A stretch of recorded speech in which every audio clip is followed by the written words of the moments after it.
හරි. ආදරණීය දුවේ පුතේ අපි ඔන්න අලුත් දවසකට ආවා නැවත. රාජ්‍ය පාඩමත් එක්ක ඔබ ඉන්නේ 22 අපේ තේරි පන්තියේ දෙවෙනි පාඩම අපි නව කොටසකට ගියා. ඔබට WhatsApp group එකේ නිබන්ධනය දාලා ඇති. විශේෂයෙන්ම ඔක කොටස් දෙකක් අපි දාලා ඇති. මුලින්ම නිබන්ධනයේ එක කොටසකුත් පස්සේ මම අද දවසේ එක කොටසක් දාලා තියෙනවා. ඒ නිබන්ධන දෙකම එකතු කරලා තමයි දෙවෙනි පාඩම හැදෙන්නේ. රාජ්‍ය කියලා කිව්වම ටිකක් විශාල පාඩමක්. ඒ පාඩම් දෙකේ නිබන්ධන කොටස් දෙකකට බෙදලා තමයි ඔබට WhatsApp group එකට දාලා තියෙන්නේ. එහෙම එකතු කරගන්න බැරි ප්‍රශ්නයක් තියෙනවා නම් මගේ පෞද්ගලික ඉල්ලන්න මම ඒ ටියුට් කොටස් දෙකම ඔබේ ගිණුම් වලට දාන්න WhatsApp එක හරහා. එහෙනම් ඔබ අරන් යනවා අලුත් මාතෘකාවකට රාජ්‍යත් එක්ක සම්බන්ධ කරපු පස්වෙනි මාතෘකාව අපි මෙතෙක් කතා කරපු මාතෘකා හතරක් තිබ්බා. අපි යනවාද අලුත් ඒකකයකට ඒ දෙවෙනි පාඩමේම එම රාජ්‍ය පාඩමේම තවත් අලුත් මාතෘකාවක් රාජ්‍ය හා ගෝලීයකරණය පොඩ්ඩක් සාකච්ඡා කිරීමක් කරමු. ටිකක් නෙමෙයි ගොඩක් අලුත් මාතෘකාවක් දේශපාලන විශේෂ ශාස්ත්‍රයේ පෙර නොතිබූ අලුත් මාතෘකාවක් අලුත් සිලබස් එකට දාලා තියෙනවා.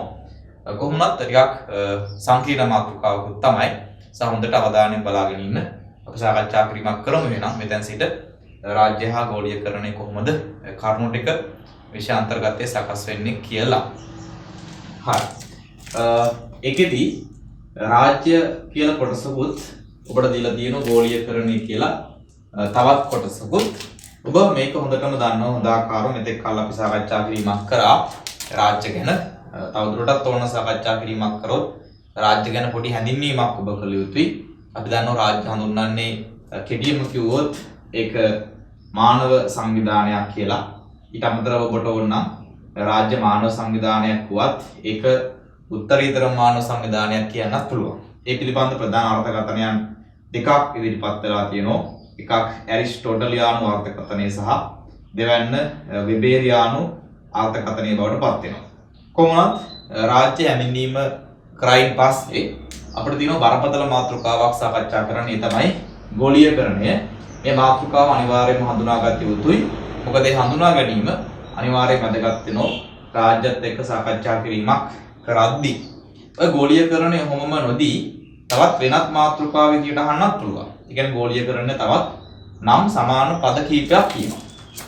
මේක පද කීපය එකක් ඔබට එන්න පුළුවන් ඕන නම් විභාගෙදී මේක විශ්වීයකරණය කියලාත් නැත්නම් ජගත්කරණය කියලා අහන්නත් පුළුවන්. ඔය පද දෙකම පාවිච්චි කරන්නේ ගෝලීයකරණය කියන වචන හැඳින්වීම සඳහා තමයි.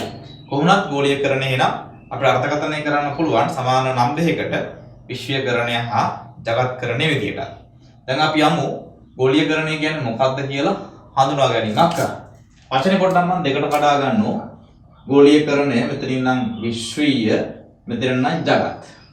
ඔය සියල්ලංගෙම අදහස් වෙන්නේ පොදුවේ ගත්තොත් අපි මේ ජීවත් වන විශ්වය නැත්නම් අපි මේ ජීවත් වන ගෝලීය සමාජය ඒ තමයි වෙන මොකක්වත් නෙවෙයි. ඔබ දන්නෝ ඒ තමයි පෘථුවිය කියන එක. ඒ අනුව අපි සාකච්ඡා කරන්නේ මේක යටතේදී ගෝලීයක් නැත්නම් විශ්වයක් විදියට අපි මේ ජීවත් වෙන ගෝලීය සමාජය ගැන නැත්නම් අන්තර්ජාතික සමාජ පිළිබඳ. ඒ ගෝලීයකරණයේදී අන්තර්ජාතික සමාජය මූලිකව ඒකාබද්ධ වීමක් වෙනවා. ඔන්න ඒකාබද්ධ වීමට තමයි අපි නමක් දෙන්නේ ඒක ගෝලීයකරණයේ හෙවත් විශ්වීයකරණයේ විදියට. ඒක ටිකක් භෞතිකව හිතන්න අමාරු කාරණයක්. සමස්ත මේහා විශාල වුණු පෘථිවි තලය කොහොමද ඒකාබද්ධ වෙන්නේ? පොඩි උදාහරණයකට පැහැදිලි කිරීමක් කරන්නකො මෙහෙම. ඔබ අහලා තියෙනවා ලංකාවට 1505 දී එනවා පෘතුගීස ජාතිකයෙක්.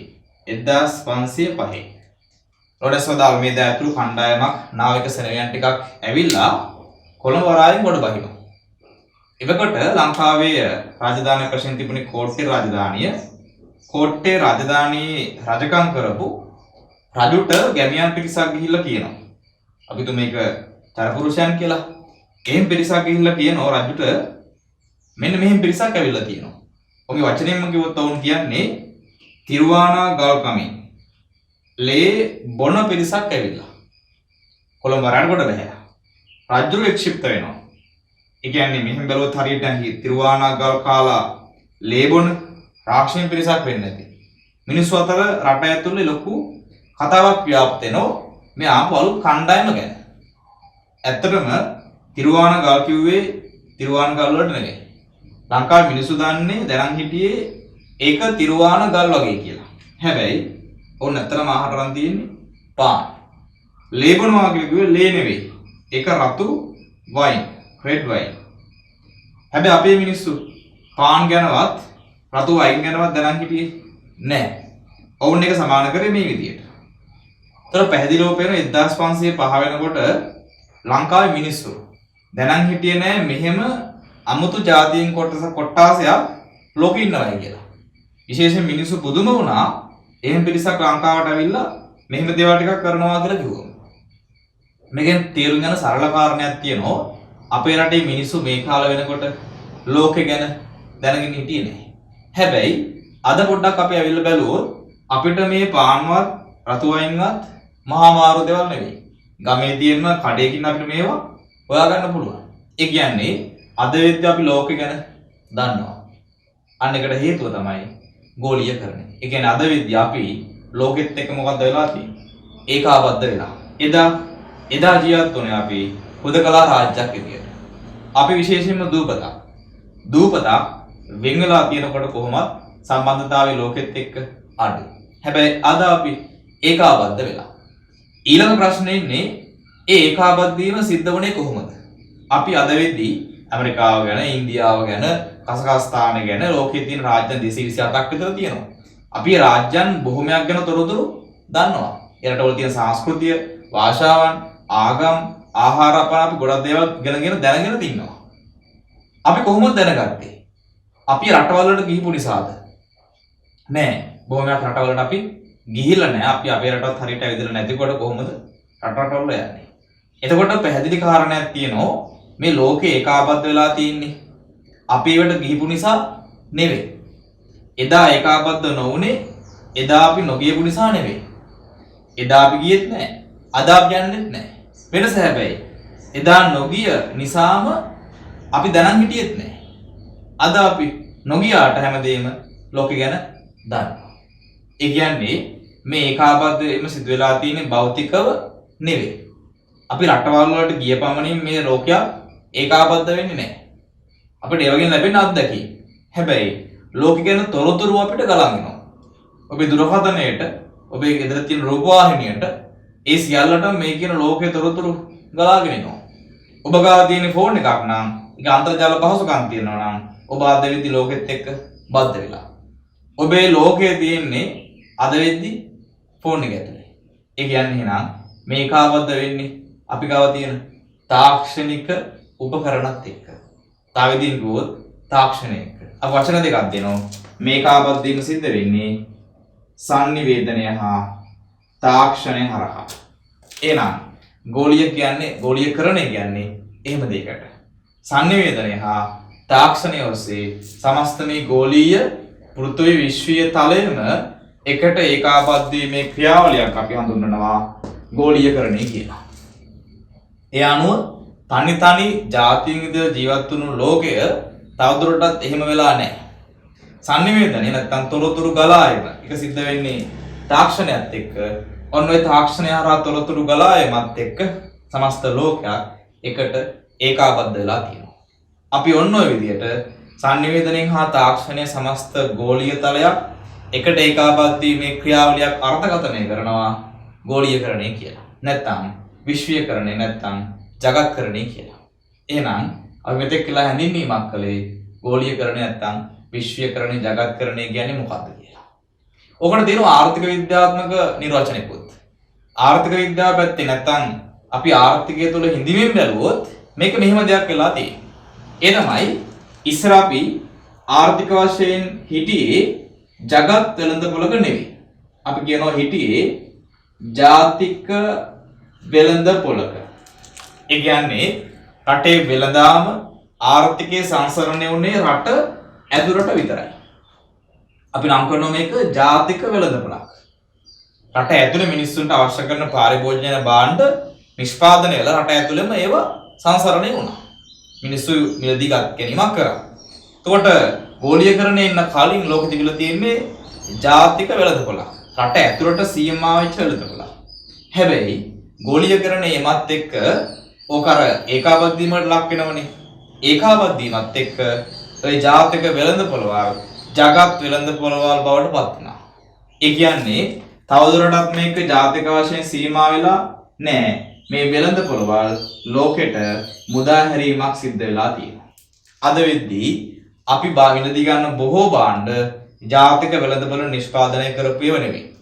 ඔබ ඇඟේ ගන්න සබන් කෙටේ, දැන් පර්ෆියුම් එක, අමතරව ඔබ ගන්න ඇඳින ඇඳුම බොහෝ විට, ඔබ දාමන කොණ්ඩ විලාසිතාව, ඔබ ගන්න ක්‍රීම් එක, ඔබ බොන බීම එක මේ සියල්ල ඉන්නේ ජාතික වෙළඳපොළෙන් නොවෙන්න පුළුවන්.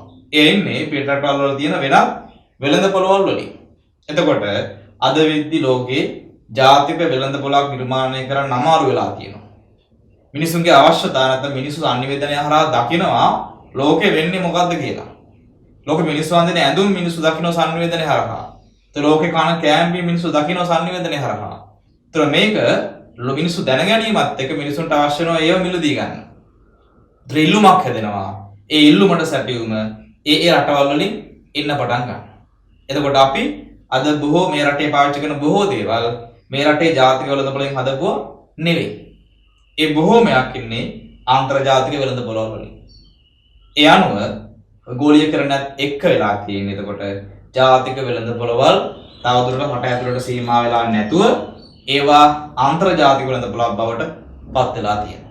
එහෙනම් අපිට ආර්ථික විද්‍යාත්මකවත් කියන්න පුළුවන් ගෝලීකරණය කියන්නේ එහෙම දෙයක්. ඒ කියන්නේ ජාතික වෙළඳපොළවල් ජගත් වෙළඳපොළවල් බවට පත් වීම අපිට ආර්ථික විද්‍යාව පැත්තෙන් කියන්න පුළුවන්. ඔය එකක් ගෝලීකරණය තමයි කියලා. ඒ අනුව එහෙනම් අපිට ගෝලීකරණය හඳුන්වන්න පුළුවන් කෙටියෙන්ම සමස්ත මේ ගෝලීය තලයේම ඒකාබද්ධ වීමේ ක්‍රියාවලියක්. නැත්නම් අපි කියනවා ආන්තර්ජාතික වශයෙන් තිබිච්ච සමාජයක්, වෙන්නලා තිබිච්ච සමාජයක් එක පොදු සමාජයක් බවට පත් වෙලා තියෙනවා. ඒක වෙලා තියෙන්නේ තාක්ෂණය නිසා, සංනිවේදනය හරහා තොරතුරු ගලා යාම නිසා. එහෙනම් අපි කියනවා කෙටියෙන්ම ගෝලීකරණය අනුව සංනිවේදනය හා තාක්ෂණය හරහා සමස්ත මේ කියන ගෝලීය සමාජයේ පොදු සමාජයක් බවට ඒකාබද්ධ වීමේ ක්‍රියාවලිය ගෝලීයකරණය කියලා. ගෝලීයකරණයත් එක්ක ළමයි ලෝකයේ බොහෝ දේවල් වෙනස් වුණා. මම අර කිව්වා විදියට අපේ අවශ්‍යතා කලින් මේ තරම් වැඩි වුණේ නැහැ. අද වෙද්දි පොඩක් බලනකොට අපේ අවශ්‍යතා ගැන හිතලා ඔබේ අම්මා තාත්තගෙන් අහනකොට අවශ්‍යතා ඒ කාලේ කොහොමද තිබ්බේ කියලා. ආච්චිගෙන් අහනකොට ඊටත් කලින් කොහොමද තිබ්බේ කියලා. එන්නේ අවශ්‍යතා මොකක්ද උනේ? වැඩි වුණා. මේ ගෝලීකරණය විසින් මේ sannivedana විසින් මිනිසුන්ට දුන්න අලුත් දේවල්. අද වෙද්දී අපි පාවිච්චි කරන ෆෝන් එක පවා අපි එන කාලට ඒවා අප්ඩේට් කරනවා. අලුත් ෆෝන් එකක් ඇවිල්ලා නම් අපි ඒක මිලදී ගන්න උත්සාහ කරනවා පරණ ෆෝන් එක විසික් කරලා දාලා. එතකොට මිනිස්සුගේ අවශ්‍යතාව ටික වැඩි වෙන්න පටන් ගත්තා. හේතුව මිනිස්සු ඉන්නේ ලෝකයක් එක්ක. රාජ්‍යයක් ඇතුලේ ඉන්නවාට වඩා ඒ රාජ්‍ය වෙනස් වීමක යනවාට වඩා ලෝකයක් එක්ක ඉන්න ගියාම ඒ දකින්න වෙනස් වීම හරි ගොඩයි. හරි පුළුල්. ඒක නිසා මිනිස්සු තමන්ගේ ජීවන රටාව තුළ අවශ්‍යතාවයන් ගොඩාරියක් හදාගන්නවා. ඒකත් එක්ක සිදුවුණු හරි සරල දේ තමයි මෙතෙක් කලක් අර තිබිච්ච ක්‍රමවේද එහෙම් පිටින්ම වෙනස් වුණා. මිනිස්සු මෙතෙක් කලක් පාවිච්චි කරපු දේවල් එහෙම් පිටින්ම වෙනස් වුණා. ඒ කියන්නේ මේ ගෝලීයකරණය සෑම ශේෂ්ත්‍රයකටම බලපෑවා. අද වෙද්දී අපේ ආහාර පාන රටාවට බලපාලා තියෙනවා. අපි කැමති අද වෙද්දී බත් වලින් ඈත් වෙලා වෙනත් අමුතු කෑම් අත්දා බලන්න. කන්න. ඔය බොහෝ විට හැන්දෑවට ආසයි කොත්තුවක් ෆ්‍රයිඩ් රයිස් එකක් ගන්න. හැබැයි ඉස්සර එහෙම දේවල් තිබ්බද? අපි තුන් වේලටම බත් කාපු රටක්. හැබැයි අද වෙද්දී අවශ්‍යතාව ටික වෙනස් වෙලා. ඒ වෙනස් වෙන ප්‍රධාන වශයෙන් හේතුලා තියෙන්නේ මේ ගෝලීයකරණයෙන් අපි වෙත අරන් ඇවිල්ලා තියෙන sannivedana තොරතුරු. දත්ත ටික. ඒ දත්ත අපිව වෙනස් කරලා. ඒ විතරක් නෙවෙයි. ඔබේ sannivedana අවශ්‍යතාව පවා ඉස්සර බොහෝ විට අපි අදහස් සුමාරු කරගත්තේ ලියුම් කැලකින් වෙන්න පුළුවන්. හැබැයි අද වෙද්දී එක එහෙම් පිටින් වෙනස් වෙලා අපිට තියෙනවා ෆෝන් එකක්. ඒ ෆෝන් එකෙත් අපි විවිධ ක්‍රමවේද පාවිච්චි කරනවා. WhatsApp වේවා, Facebook වේවා, Instagram වේවා මේ නොයෙකුත් ක්‍රම පාවිච්චි කරලා අපි අද වෙද්දී sannivedanaයත් වෙනස් කරන් තියෙනවා. ඒ විතරක් අපේ රසවින්දනය අතීතයේ බොහෝ විට අපි පැල් කවියක්, ජනගීතයක් අහගෙන ඉඳු මිනිස්සු ටික. හැබැයි අද වෙද්දී අපි নানা ප්‍රකාර සංගීත දේවල් වලට හුරු වෙලා තියෙනවා. අපේ කන බලෙන් හදලා තියෙනවා. නැත්නම් අපි විසින් හිතාමතා ඒක හදාගෙන තියෙනවා. අද විදි රොක් සංගීතය ඉතින් එහාට ගියාම අපි නොයෙකුත් සංගීත විලාසිතාවන් හින්දි වේවා එනත් භාෂාවල වේවා අපි ඒවට හැමෝම් දීලා තියෙනවා. ඒතර අපේ සංගීත පුරුවත් දැන් වෙනස් වෙලා. අපිටම තේරුම් ගන්න බැරි වෙලා තියෙනවා අපේ සංගීත අනන්‍යතාවය මොකක්ද කියලා. ඒ කියන්නේ අපේ මේ කලාව පැත්තට මේක මේ ගෝලීකරණය බලපාලා තියෙනවා. ඒ කියන්නේ අපි මේ ගත කරන ජීවිතයේ සෑම අංගයක්ම වෙනස් වෙලා තියෙනවා මේ ගෝලීකරණ නැත්තම් මේ සමස්ත ලෝක තලයේම ඒකාබද්ධ වීමේ ක්‍රියාවලිය නිසා. ඒක නිසා අපි සරලව කියනවා ගෝලීකරණයේ බොහෝ ශේෂ්ඨයන්ට තදින් බලපෑවා. මිනිසුන්ගේ අවශ්‍යතාවයන් ටික බොහෝමයක් දුරට වෙනස් කරා. ඒ අතර අපිට අහු වෙනවා මෙහෙකුත් රාජ්‍ය ගෝලීකරණය විසින් බොහෝ ශේෂ්ඨයන්ට බලපෑම් කරා නම් ඒ ගෝලීකරණයේ බලපෑම රාජ්‍යයට දැනෙන්න ඕන. අපි මේ කතා කරන මානව සංවිධානයේට උදාහරණයක් ගත්තොත් ලංකාව කියන රාජ්‍යයට අර ගෝලීකරණය බලපෑම් කරන්න ඕන. අපි මේ මාතෘකාවෙන් කතා කරන්නේ ඒ ගෝලීකරණයේ රාජ්‍යයට කොහොමද බලපෑම් කළේ කියලා.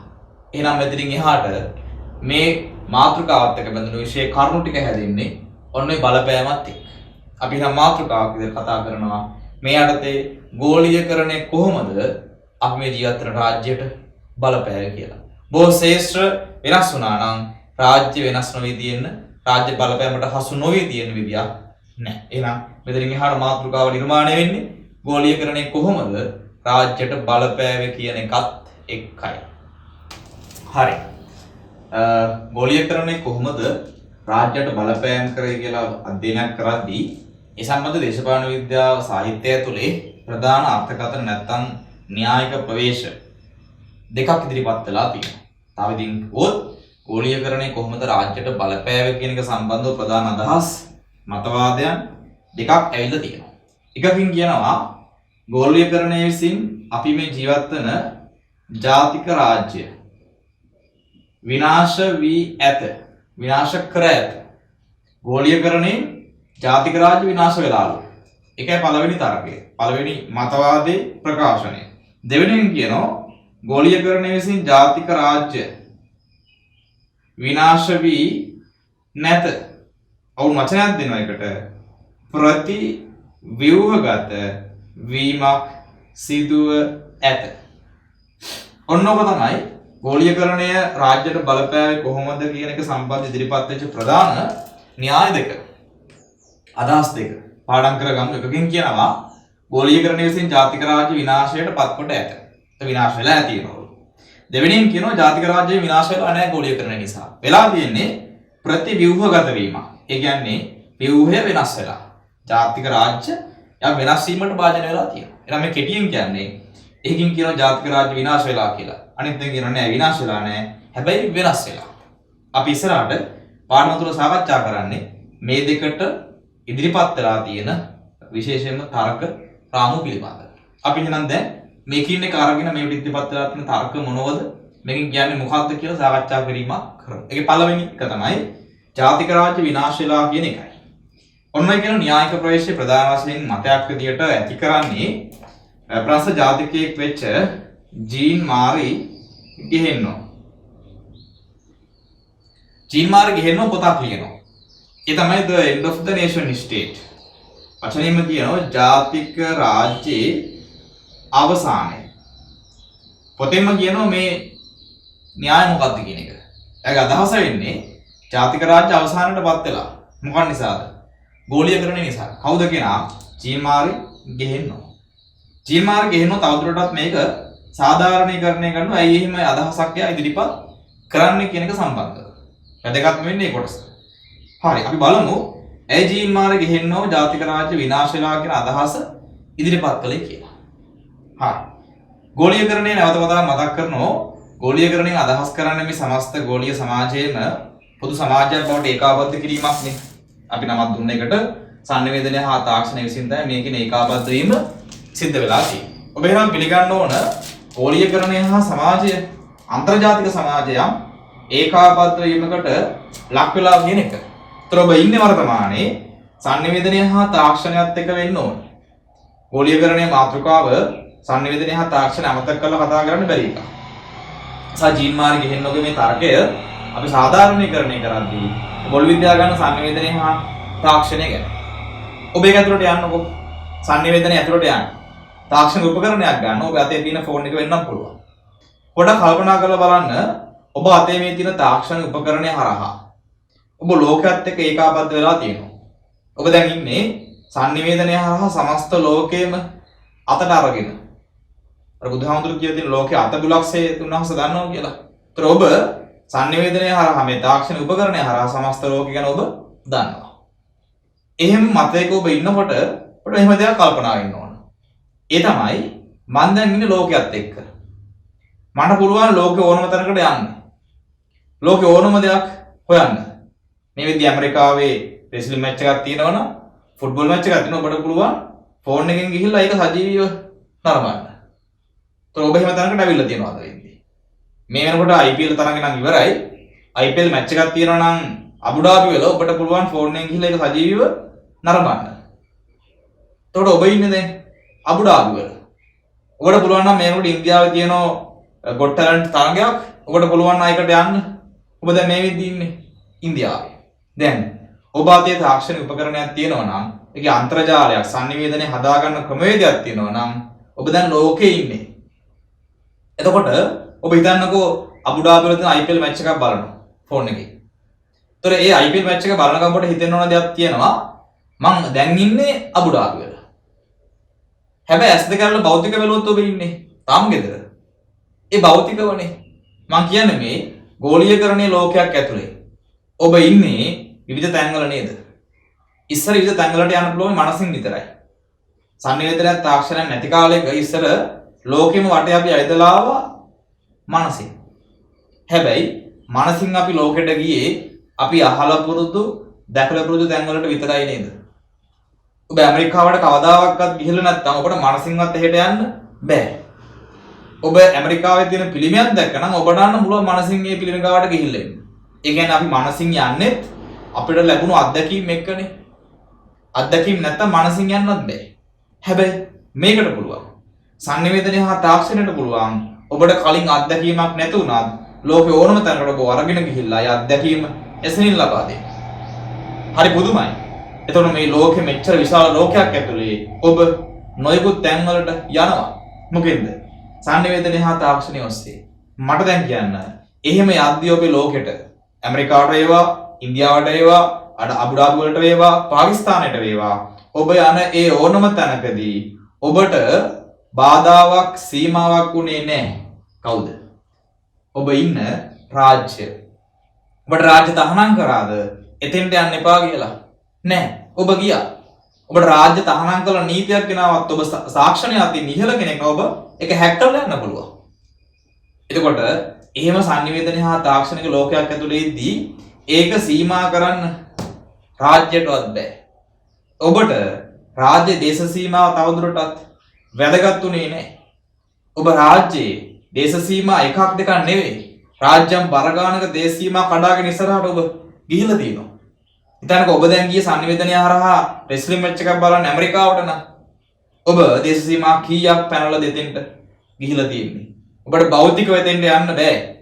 රටවල් ගණනාවක් පහු කරන්න තියෙනවා. හැබැයි ඔබ ඔබේ sannivedanaye හරහා එතෙන්ට ටක් ගාලා ගියා. එසමින් ගියා. එතකොට ඔබට රාජ්‍යයේ තියෙන දේශ සීමාවවත් රාජ්‍යයේ තියෙන නීතියවත් අදාළ වුණාද? නැහැ. ඔබට අවශ්‍ය සම්පත් ටික තියෙනවා නම් එතෙන්ට යන්න පුළුවන්. ඒ කියන්නේ ජාතික රාජ්‍ය දේශ සීමාව තවදුරටත් වැදගත්කමක් නැති වෙලා. ඔන්න ඕකයි චීන මාර්ගයේ තරකය වෙන්නේ. අද වෙද්දී ජාතික රාජ්‍ය දේශ සීමා නාම මාත්‍රික වෙලා වී ඇත. ඒ කියන්නේ රාජ්‍ය දේශ සීමා තියෙන්නේ නමට විතරයි. මතකද දැන් අපි ඔබට කිව්වා රාජ්‍ය හැදෙන්න අවශ්‍ය කාරණා හතරක්. නිශ්චිත දේශ සීමාවක්, ජාතික පදනමක්, ආණ්ඩුවක් හා ස්වාධිපත්‍යයක්. දේශ සීමා අද වෙද්දී නාම මාත්‍රිකයි කියන්නේ දේශ සීමා තියෙන නමට විතරයි. ඔබේ sannivedanayeට, ඔබේ තාක්ෂණයට ඒ දේශ සීමා කිසිලෙසකින්වත් වැදගත් වෙන්නේ නැත. එහෙනම් රාජ්‍ය දේශ සීමා තියෙනම් වාලේ තියෙනවා. ඒ කියන්නේ ජාතික රාජ්‍ය මැරෙලා නෙවෙයිද? මැරිලා. නේ ඩෙඩ් බොඩි එකක්.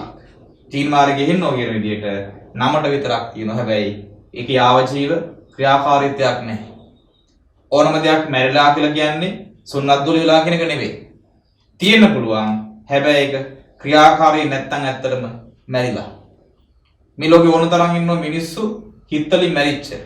ක්‍රියාකාරීත්වයක් නැති. අයි මිනිස්සෙක්ගේ ජීවේ නැති වුණාමම මැරිලා කියන්න බෑ. ඒ ක්‍රියාකාරීත්වය නැත්තම් එයා යාව ජීව නැත්තම් අපිට කියන්න පුළුවන් එයා මැරිලා. හිටියත් නෑ වගේ. රාජ්‍යත් ඒ වගේ. හිටියත් තිබ්බත් නෑ වගේ. අයි මිනිස්සු එක ප්‍රයෝජනට ගන්නෙ නැති වෙලා තියෙන සංවේදනය හා තාක්ෂණය ඇතුලේ. කවුද එහෙම කියන්නේ? චීන් මාරි ගෙහෙන්නෝ විසින්. ඒක තර්කයක්. දෙවෙනි එක යා කියනවා ජාතික රාජ්‍යයක් හැදෙන්න අවශ්‍යයි ජාතික පදනම. ඒ කියන්නේ ජාතිය ගැන අදහසක් තියෙන්න ඕන. ජාතික රාජ්‍ය වටා මිනිස්සු එකතු වෙලා ඉන්නේ ජාතියක් විදියටනේ ශ්‍රී ලාංකික. එහෙම අපි රාජ්‍ය හැඳින්වීමේදී හඳුනාගත්තේ. රාජ්‍යයක් හැදෙන්න ජාතියක් වටා එකතු වෙලා ඉන්න ඕන. නැත්නම් මිනිස්සු එකතු වෙලා නැත්නම් ඒ රාජ්‍යයක් කියන්න බෑ. හැබැයි ගෝලීකරණ විසින් මේකටත් පහර ගහනවා. ජාතියට කල්පනා කරලා බලන්න. ඔබ sannivedana හා තාක්ෂණයත් එක්ක ඉන්නකොට ඔබ ඇත්තටම ආදරය කරන්නේ. ඔබට හැඟීමක් තියෙන්නේ තමන්ගේ රටේ ජාතිය ගැන විතරද? රෙස්ලින් මැච් එකක් බලනනම් ඔබ ඒකේ ඉන්න ඒ කියන තරඟකරුවන්ට ආදරය කරන්නේ නැද්ද? එයා ජීවත් කරන එයාගේ රටට ඔබ ව්‍යංගව ආදරය කරන්නේ නැද්ද? ආදරය කරනවා. විශේෂයෙන්ම අපි දකිනවා ලෝකේ හරිම සෞභාග්‍යවත් දේශයන් තියෙනවා. මිනිස්සු ජීවත් වෙන හොඳමයි කියලා කියන ශ්‍රී ලාංකේය කැනඩාව ආදී රාජ්‍යයන් බොහොමයක් තියෙනවා. අද වෙද්දී අපි ආස කරන්නේ නැත්ද මේ වගේ පින්තූර දැකලා මේකට යන්න. අපි මේ රාජ්‍ය එපා අපෝ වැඩක් නැහැ කියලා ඒ රාජ්‍යයන් වලට යන්න ආස කරනවා. එතනම තියෙන්නේ මොකද්ද? ඔබේ ජාතියට ඔබ ආදරය කරන්නේ නැහැ කියන එක. ඔබ sannivedana තාක්ෂණයෙන් හඳුනාගත්ත අර ෆොටෝ වලින් දැකපු වීඩියෝ වලින් දැකපු අලුත් රාජ්‍යයන් වලට ආදරය කරන්න පටන් අරගෙන. ඔබේ රටවල් වල ඉන්න මිනිස්සුන්ට ආදරය කරන්න පටන් අරගෙන.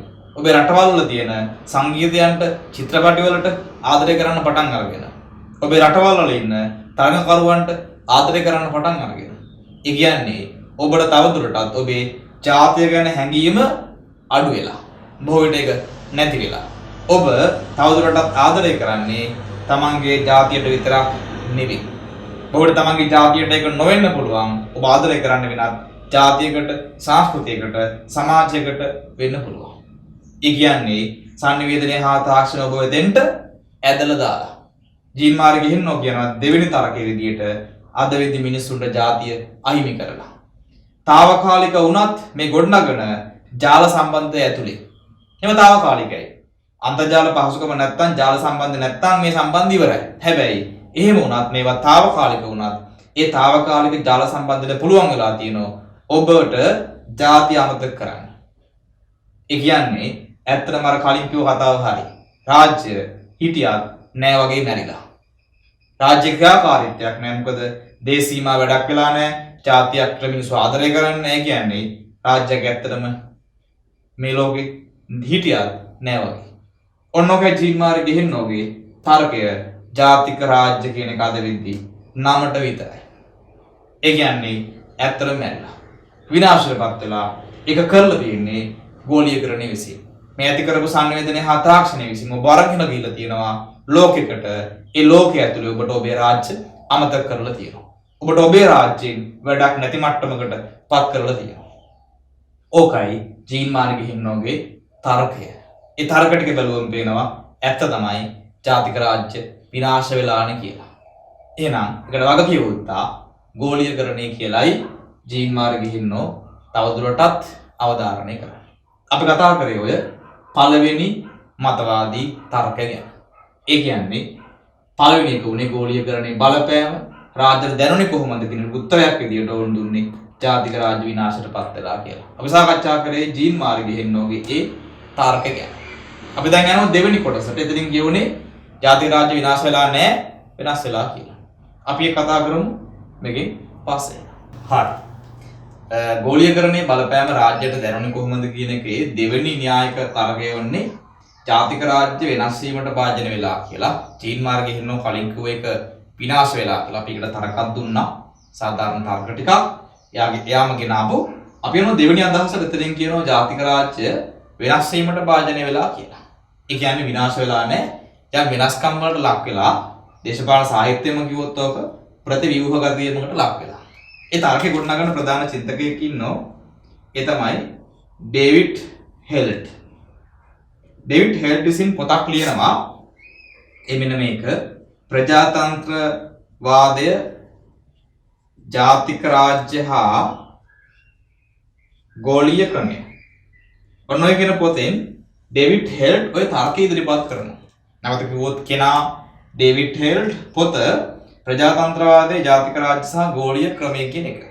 ඒ පොතෙන් එයා කියනවා ජාතික රාජ්‍ය වෙනස් වෙලා නැහැ විනාශ වෙලා නැහැ යම් කිසි වෙනස් වීමකට පමණක් භාජනය වෙලා කියලා. විනාශ වෙලා කියලා කිව්වේ ජීන් මාරි ගෙහෙන්න. බලමු මෙයාගේ තර්ක ටික මොනවද කියලා මේකට ඉදිරිපත් කරමු. හරි. ඩේවිඩ් හෙල්ට්ගේ ප්‍රධාන තරගය වුණේ ජාතික රාජ්‍ය විනාශ වෙලා නැහැ කියන එක. එයා කියන වෙනස් වෙලා. ජාතික රාජ්‍ය වෙනස් වෙන බලපාලා තියෙන මෙන්න මේ වගේ කාරණා ටිකක්. එයා කියනවා ගෝලීයකරණය හරහා සිද්ධ වුණේ සමස්ත ගෝලීය සමාජයක් ඒකාබද්ධ වීමට ලක් වුණානේ සංනිවේදනය හා තාක්ෂණය එක්ක. ඔක ටිකක් ආර්ථික විද්‍යාත්මක පැත්තකට මෙයා විසින් ගිහිල්ලා තියෙනවා. ඒ ගිහිල්ලා එයා කියනවා ආර්ථික විද්‍යාව පැත්තෙන් මේ ගෝලීයකරණය කියලා අදහස් කරන්නේ අර ජාතික වෙළඳපොළවල් අන්තර්ජාතික නැත්නම් ජගත් වෙළඳපොළක් බවට පත් වීමනේ. ඒ කියන්නේ ගෝලීයකරණය එන්න කලින් රටවල් වල ආර්ථිකය ඒ රාජ්‍යයන්ට සීමා වෙලා තිබ්බා. හැබැයි අද වෙද්දි එහෙම නැහැ. අද වෙද්දි එක ජගත් වෙළඳපොළක් බවට පත් වෙලා. මම ඔබට කිව්වේ පටන් ගන්න තැනදීම ඉස්සර අපේ රටවල් වල නිෂ්පාදනය වුණේ රටේ මිනිස්සුන්ගේ අවශ්‍යතාවයන් වෙනුවෙන්. අපේ රට අපි කියනෝනේ ඔය රාජාණ්ඩු පාලන කාලවලදී සහලින් ස්වයං පෝෂිත රටක් කියලා. මිනිස්සු තුන් වේලටම කෑවේ බත්. මිනිස්සුන්ගේ අවශ්‍යතාව ටික සීමිතයි. අදට වඩා බැලුවොත් ඒ අවශ්‍යතාව ටික සපයගත් රට ඇතුළේ කරන නිෂ්පාදන හරහා රජු රාජකාරී ක්‍රමයක් හඳුන්වා දුන්නේ හරහා කර්මාන්ත ටිකක් බිහි කරා. ඒ අනිවාර්ය කර්මාන්ත. ඒක නැති වෙන්නේ පරම්පරාවෙන් පරම්පරාවට ඉස්සරහට අරගෙන යනවා. ඒතොර ලෝකේ එහෙමයි ගෝලීයකරණය එන්න කලින් වෙළඳපොළක් සංසරණය වුණේ. ජාතික වෙළඳපොළක් විදියට රට ඇතුළට සීමා වුණා. හැබැයි අද වෙද්දි සංනිවේදනය හා තාක්ෂණත්ව මිනිස්සු ලෝකයේ ඇතුළේ ඉන්නේ. ඇමරිකාව, බ්‍රිතාන්‍ය ඔය සියලු රාජ්‍යයන් වල මිනිස්සු සංසරණය වෙනවා. භෞතිකව නෙවෙයි අර තාක්ෂණික උපකරණ හරහා අන්තර්ජාලය හරහා. එහෙම නැත්නම් මිනිස්සුන්ට නොයෙකුත් දේවල් දකින්න හම්බ වෙනවා. ඇඳුම් පැළඳුම් නොයෙකුත් විලාසිතා, කෑම බීම, ආහාර වට්ටෝරු මේ සියල්ල මිනිස්සුන්ට දකින්න හම්බ වෙනවා. රසවින්දන දේවල්. ඒතර මිනිස්සු ඒවා ඉල්ලුමට භාජනය කරනවා. ඉල්ලනවා. ඒ ඉල්ලීමත් එක්ක ඒවා සපයනවා ඒ වෙළඳපොළවල් විසින්ම. දැන් අද වෙද්දී අපි බොන බොහෝ බීම එන්නේ පිටරටවල වල ඉන්නේ. ඔබ පාවිච්චි කරන Facebook එක මේක අන්තර්ජාතික අන්තර්ජාලය හරහා තියෙන සමාගමක්. ඒක පාලනය වෙන්නේ ඇමරිකාවෙන්. ඒතර ඔබ අසල තියෙන බොහෝමයක් දේවල් සපයලා දීලා තියෙන්නේ ජාතික වෙළඳපොළෙන් නෙවෙයි අන්තර්ජාතික. ඔබ අතේ තියෙන Samsung වේවා, Huawei වේවා, Apple ෆෝන් එක වේවා මේ සියලු ෆෝන් එක එන්නේ අපේ රට වෙළඳපොළෙන් නෙවෙයි. ඒ කියන්නේ අන්තර්ජාතික වෙළඳපොළකින්. මොකද ඔබ ඒකට ඉල්ලුමක් හදලා තියෙනවා. මේ ෆෝන් එක හොඳයි, මේ කැමරා එක හොඳයි, මේ ක්වොලිටි හොඳයි කියලා ඔබ ඉල්ලුමක් හදලා තියෙනවා. ඒ ඉල්ලුම හදලා තියෙන්නේ ඔබ ලෝකෙට ගියපු නිසා. ඔබ ලෝකෙ ඇතුලේ දැක්ක මේක පාවිච්චි වෙන ප්‍රමාණය. ඇඩ් ටික.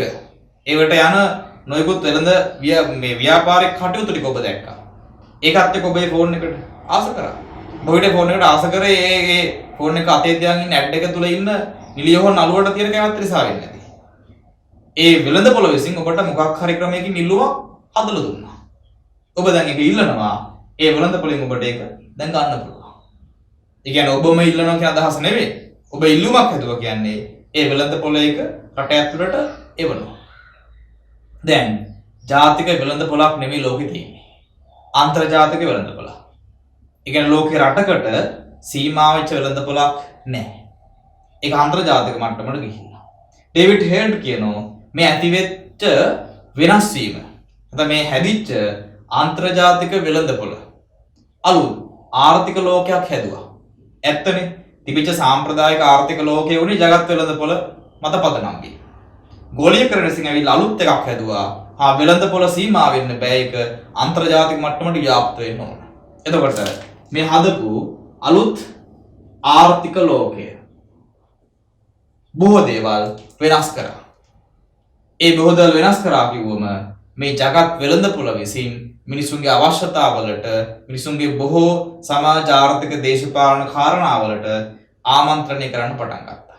විශේෂයෙන්ම ජගත් වෙළඳපොළ ඇතුලේ රාජ්‍යයන් වලට වඩා බලවත් වෙන්න පටන් ගත්තා ඒ වෙළඳපොළ හසුරවන බලවේග.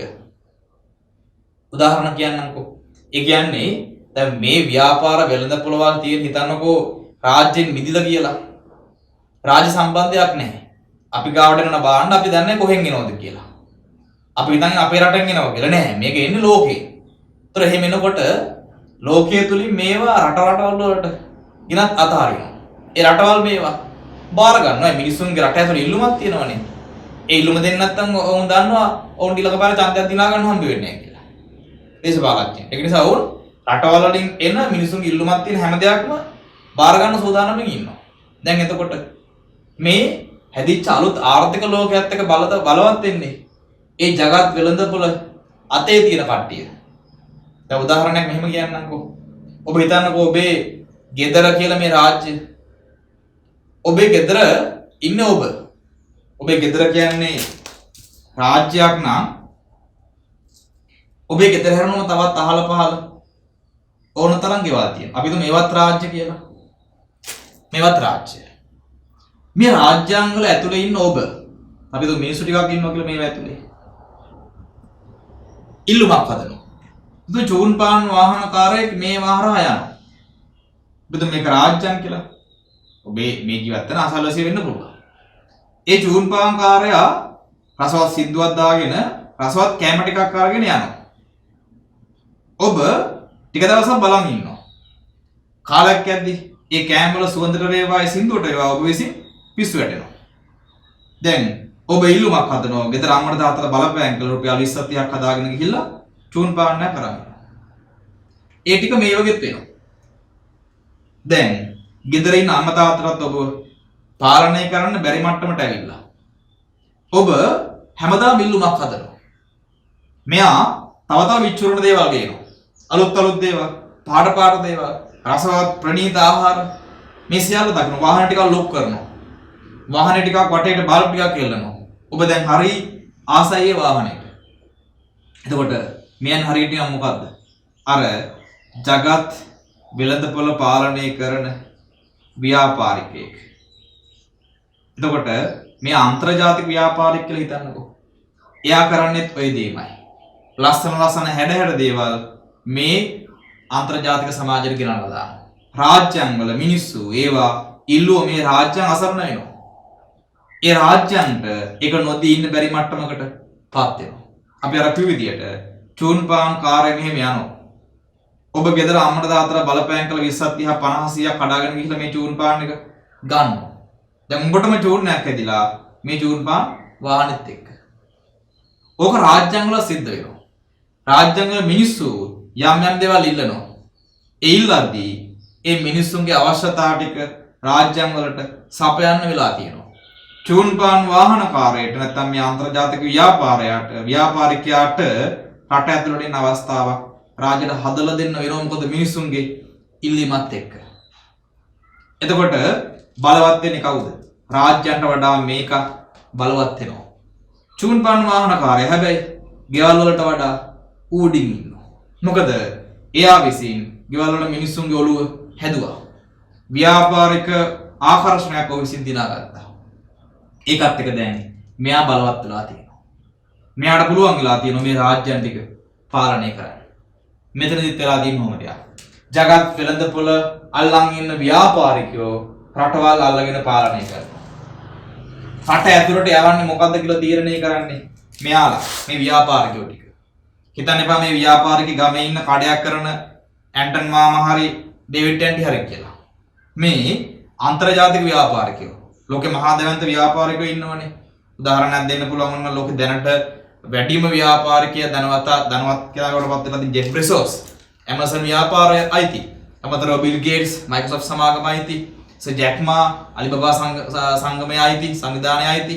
ඒතර Facebook එක අයිති මාක් සකර්බර්ග්. ඒතර මෙයාලා තමයි මේ කියන ව්‍යාපාරිකයෝ. ඊට අමතරව තවත් ඔය මේ McDonald ඊට අමතරව තවත් ව්‍යාපාර තියෙනවා Samsung, Apple වගේ ව්‍යාපාර තියෙනවා Coca-Cola. ඒතර ඒ වගේ ව්‍යාපාරිකයෝ ටිකක් ඉන්නවා. ඒතර වුන් හරියට මේ වගේ රාජ්‍යංග වල ඉල්ලුමක් හදාගෙන උන් රාජ්‍යංග වලට යනවා.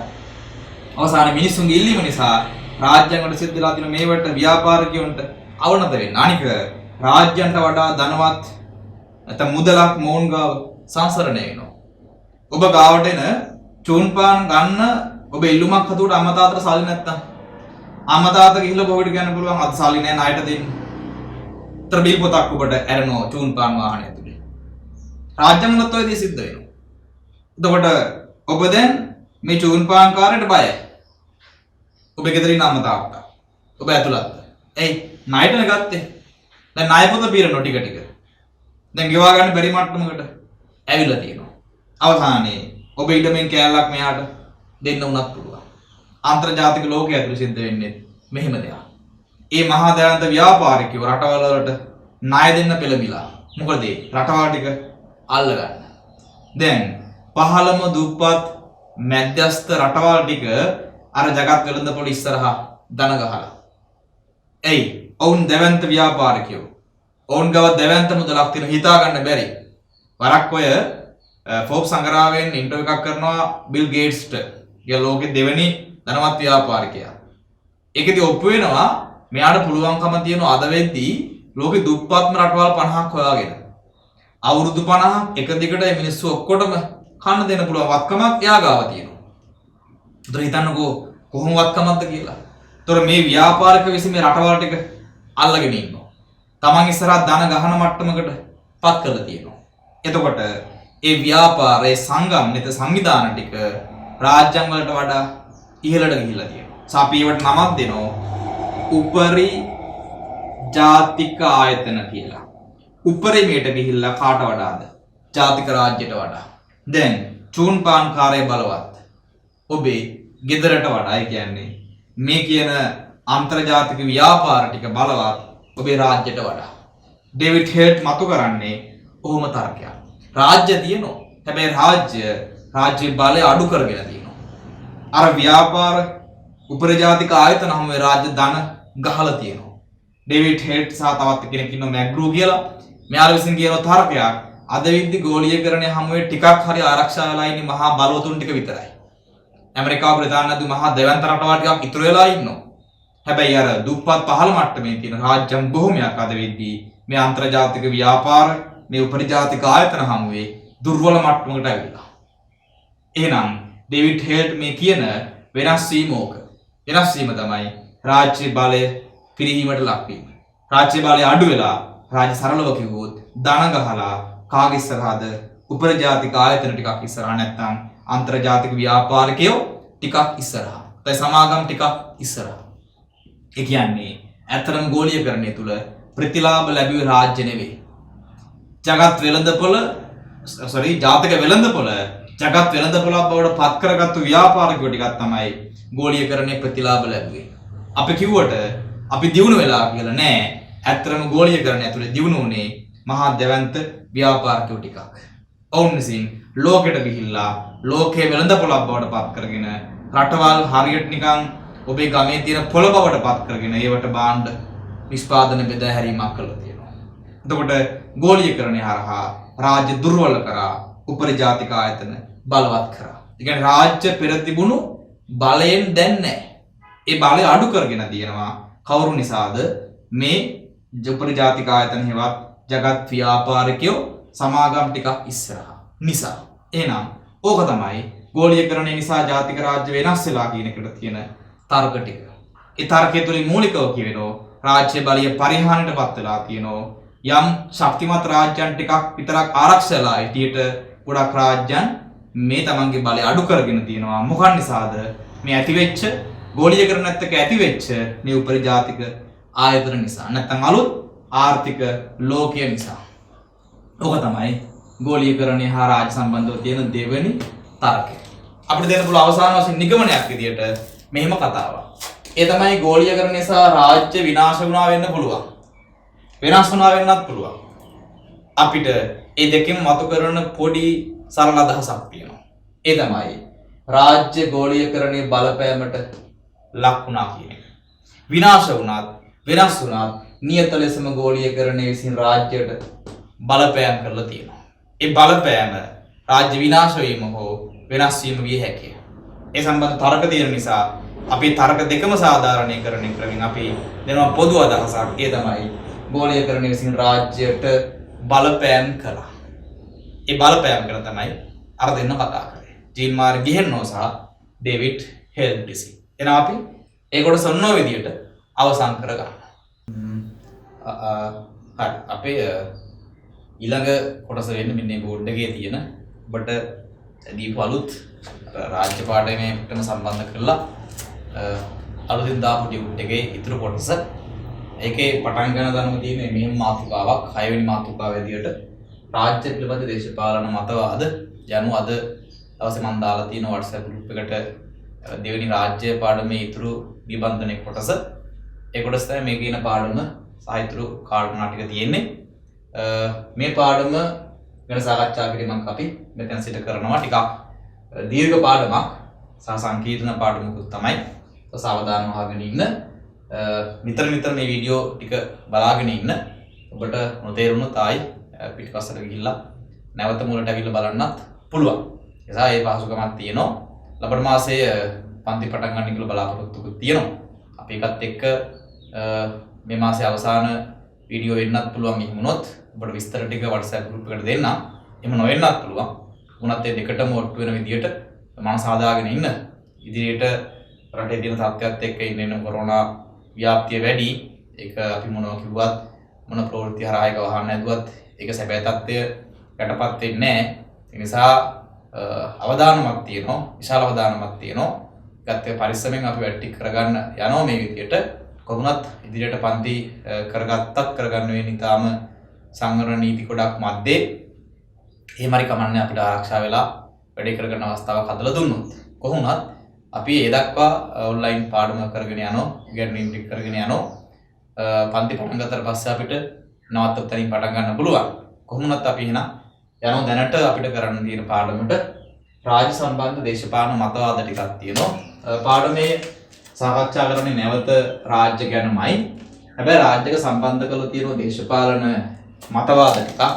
දේශපාලන මතවාද කියන කොටස ඔබට අහුණා පළවෙනි පාඩමේ විශේෂ ශාස්ත්‍රීය පාඩමේදී ඒක නොකරනම් ඔබට ඉදිරියට ඒ ටික අහුවෙයි.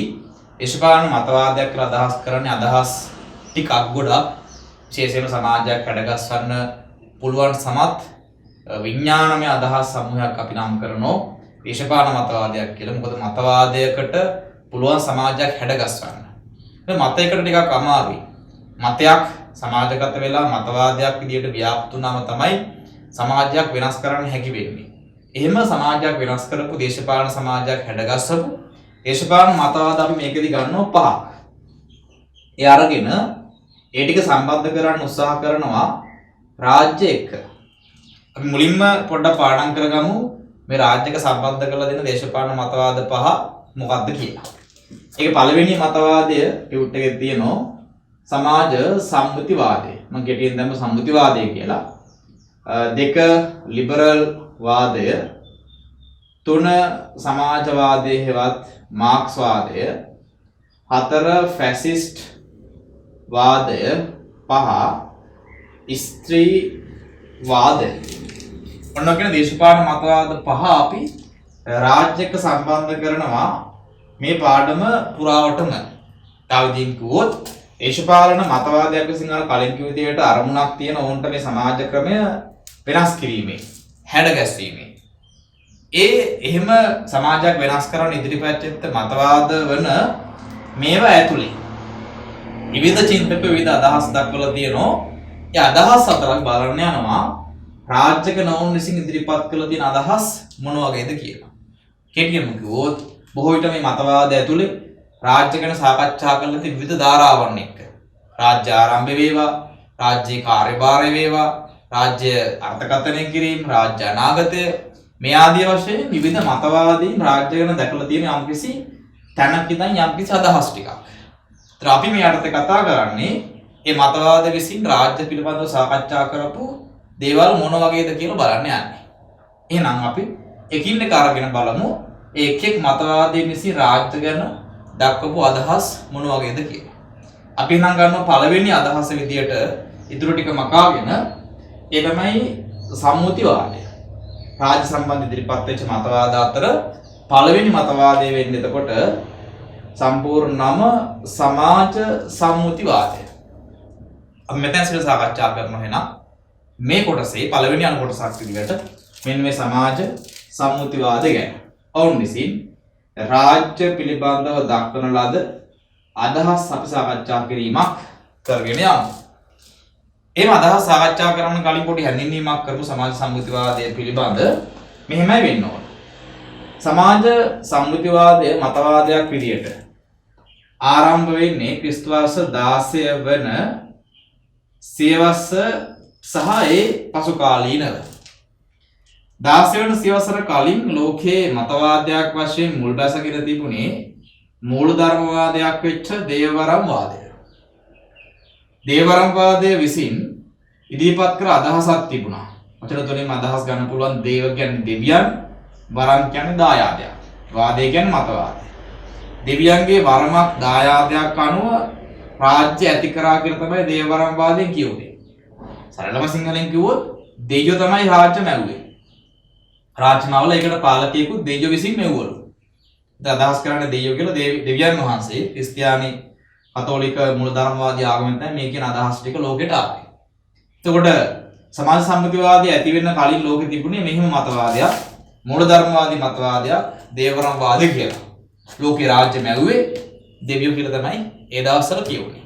හැබැයි 16 වෙනි සියවසේ ඉදිරිපත් මේ සමාජ සම්මුතිවාදයෙන් දේවවරම් වාදය තදබල පහරක් එල්ල කරනවා.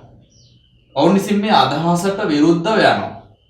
දෙවියන් වහන්සේ නෙවෙයි රාජ්‍ය මැව්වේ කියන අදහස තමයි සම්මුතිවාදයේ හරය බවට පත් කරගන්නේ. සම්මුතිවාදය වචනයෙන්ම ගන්න පුළුවන් යම් අදහසක්. සමාජ සම්මුති. සම්මුති කියන්නේ සම්මුතියක්. නැත්තම් එකඟතාවයක්. ඔන්න ඔය කියන අදහස් අපිට එනවා මේ වචනේත් එක්ක. එතකොට සමාජය කියලා අදහස් කරන්නේ මිනිසුන්ගේ එකතුවක් මිනිසුන්ගේ. එතකොට මෙතන අදහස වෙන්නේ සමාජය එකඟතාවයක ප්‍රතිඵලයක් විදියට රාජ්‍ය නිර්මාණය කරගත්තා කියන එකයි. මේකට වෙනස්නේ. දෙයියෝ රාජ්‍ය මැව්වා කියන එකට විරුද්ධව ගිහිල්ලා සමාජ සම්මුතිවාදීන් කියනෝනේ දෙයියෝ රාජ්‍ය මැව්වේ නැහැ. රාජ්‍ය හැදුවේ සමාජය නැත්තම් මිනිසා විසින්. කොහොමද එකඟතාවයක් හේවත් සම්මුතියක ප්‍රතිඵලයක් විදියට. ඉතිහාසයේ යම් දිනක මිනිස්සු අතර ඇති වුණා එකඟතාවයේ ප්‍රතිඵලයක් විදියට ඕන විසින් රාජ්‍ය නිර්මාණය කරගත්තා. එහෙනම් රාජ්‍යයට තියෙන්නේ සමාජමය උපතක්. නැත්නම් මානවීය උපතක්. ඒක දෙවියන් ඒ දේවමය උපතක් නෙවෙයි කියන එක තමයි සම්මුතිවාදයේ තර්කයේ හරය බවට පත් කරගත්තේ. සම්මුතිවාදයෙන් තදබල පහරක් එල්ල කරනවා දේවවරම්වාදී මතවාදයට.